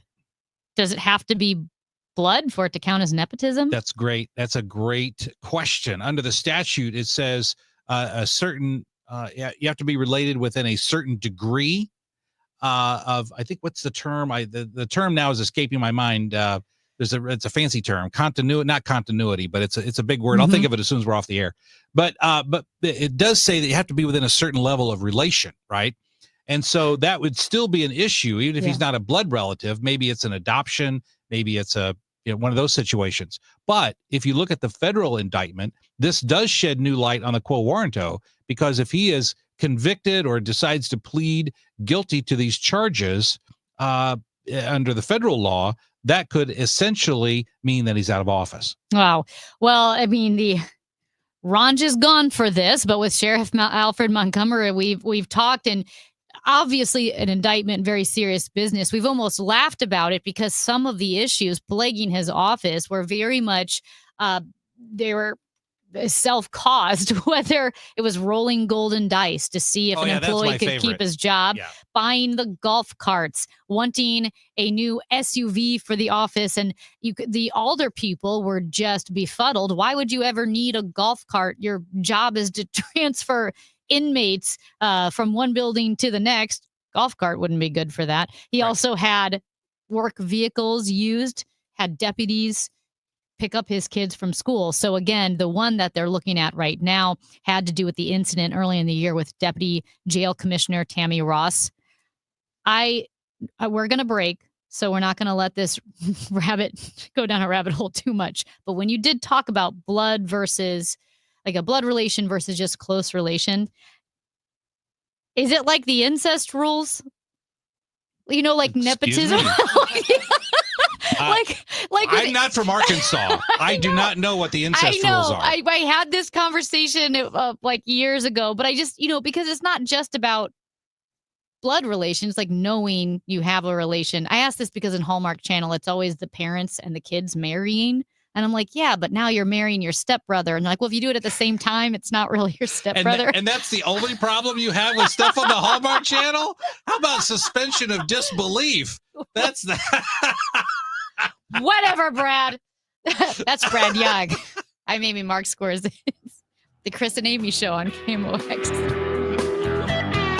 Everyone needs to have at least one person in their corner in life. When you don't, it's an extremely lonely and frightening place to be. But knowing you have that one person gives you peace and hope. I'm John Morgan of Morgan & Morgan. Since 1988, myself and my firm have been in so many corners for so many clients for so many years. We became the largest injury firm in the world for a reason, and it's not even close. We fought like hell for you. We fight the bullies, automobile insurance companies, the makers of unsafe products, medical providers who injured or killed their own patients. It has been such an honor and made my life complete. If you ever need us, it's easy. On your mobile device or computer, visit forthepeople.com, and then we get to work 24/7. Whether you're hurt in a car crash, injured on the job, or have questions about your Social Security, we're here for you. Morgan & Morgan, for the people. The choice of a lawyer is an important decision and should not be based solely upon advertisements. Past results afford no guarantee of future results. Every case is different and must be judged on its own merits. It doesn't take a lot to make a big difference. That's why we've teamed up with Jerry Kelly Heating and Cooling to bring you 100 acts of kindness. For the next 6 months, the Chris and Amy Show is challenging you to spread kindness in simple, meaningful ways. No big budget needed. Write a thank you note, help a neighbor, surprise someone with a smile. It all counts. Let's prove that kindness is contagious. Share your acts with us by using hashtag 100KindActs. Because a little kindness goes a long way. You hear that? That's the sound of your business losing money. Legacy phone systems weren't built for today's teams. OpenPhone gives your business a smarter way to stay connected. OpenPhone lets you manage calls, texts, voicemail, and contacts all in one place so that you and your team can deliver a seamless customer experience from ring to... Need to take calls on the go? OpenPhone automatically transcribes, summarizes, and highlights next steps from every call, so you never miss a detail. Need insight into what closes a sale? With OpenPhone's AI call tags, you can instantly spot key topics like objections or pricing questions, and use those insights to coach your team and level up every customer interaction. And yes, you can bring your existing number with you for free. Keep your team in sync and your customers happy with OpenPhone. OpenPhone. No missed calls, no missed customers. Try OpenPhone for free at openphone.com/try and get 20% off your first 6 months. That's openphone.com/try. Openphone.com/TRY. We've been here 30 years, 30 Christmases in this house, and we have the traditions that most families have. That's Terry talking about her experience with Rhino Shield ceramic coating. We did Rhino Shield 14 years ago, and the house still looks the same as the first day. Rhino Shield really worked with me to help me get just the right, nice, soft yellow, and it's 14 years later, and it's the same color. The main reason Terry called Rhino Shield is because it's backed by its 25-year transferable warranty. It just sounded wonderful that we could have the house coated with Rhino Shield and not have to worry about it again for 25 years. Take it from Terry. Give Rhino Shield a call now for a free evaluation. 877-25-RHINO. 877-25-RHINO. Or visit 877-25rhino.com. There have been neighbors that have come by and said, "Did you just have your house painted?" Because they wanted to know who the contractor was. And I said, "No, it's actually Rhino Shield." 877-25rhino.com. This is the story of the one. As a lineman, he does whatever it takes to keep the power on in his community. And he wants a partner like Grainger who does the same. Grainger offers the professional-grade products he needs, from voltage detectors to harnesses to hard hats, plus fast, dependable delivery, so he can rise to every challenge. Call 1-800-GRAINGER, click Grainger.com, or just stop by. Grainger, for the ones who get it done. Calling all future sportscasters. Sharpen your skills and learn from the best of the Missouri Broadcasters Association Sportscasters Forum, Tuesday, September 16th in St. Louis. Join Cardinals beat reporters, broadcasters, and the legendary John Rooney, the voice of the Cardinals, for insider sessions on play-by-play, interviewing, reporting, and more. Then cap the day with a Cards-Reds game at Busch Stadium. Open to college students and broadcasting pros. Just $10 for students, lunch, and a game ticket. Space is limited. Register by September 2nd at MissouriBroadcasters.org. The Chris and Amy Show on 104.1 FM, KMOX. Brad Young, Amy Mark scores with you. We just heard from Sean Malone that St. Louis Sheriff Alfred Montgomery has been indicted in federal court regarding an incident earlier this year involving the Deputy Jail Commissioner Tammy Ross. And Brad, you had just some insight on how this might look or from which angles to look at this case. Yeah, legally speaking, there's two sides to the issue because number one, under section 561.021 of Missouri law, under that statutory section, a government official must resign or can be forced from office immediately if they're convicted of a felony or they plead guilty to a felony.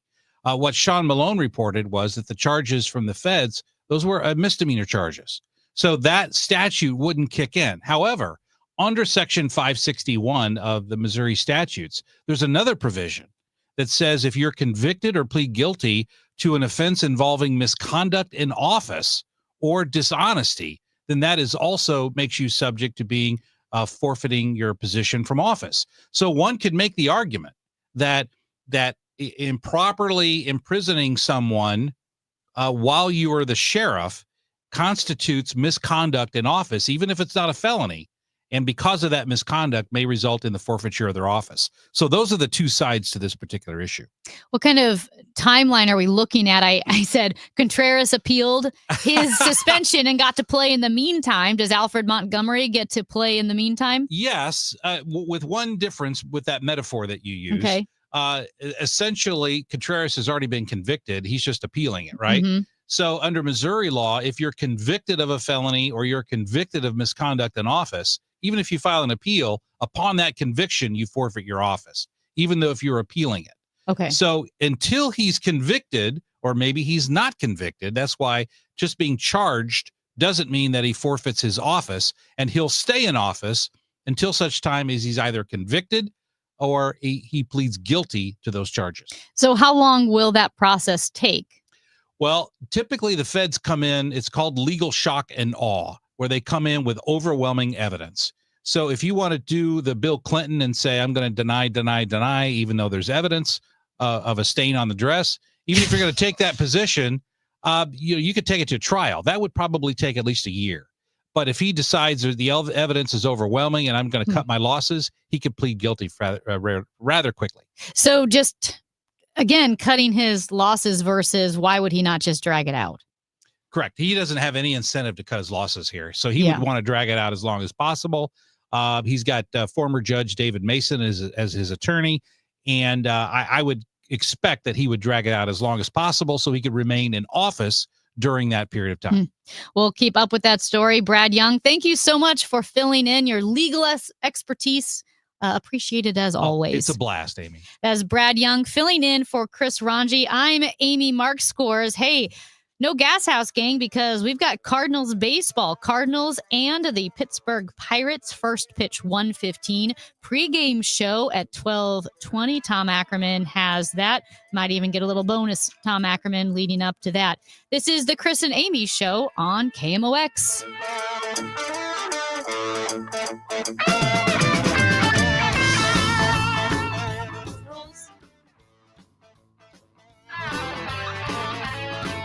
Is it like the incest rules? When life happens and you need to sell your St. Louis area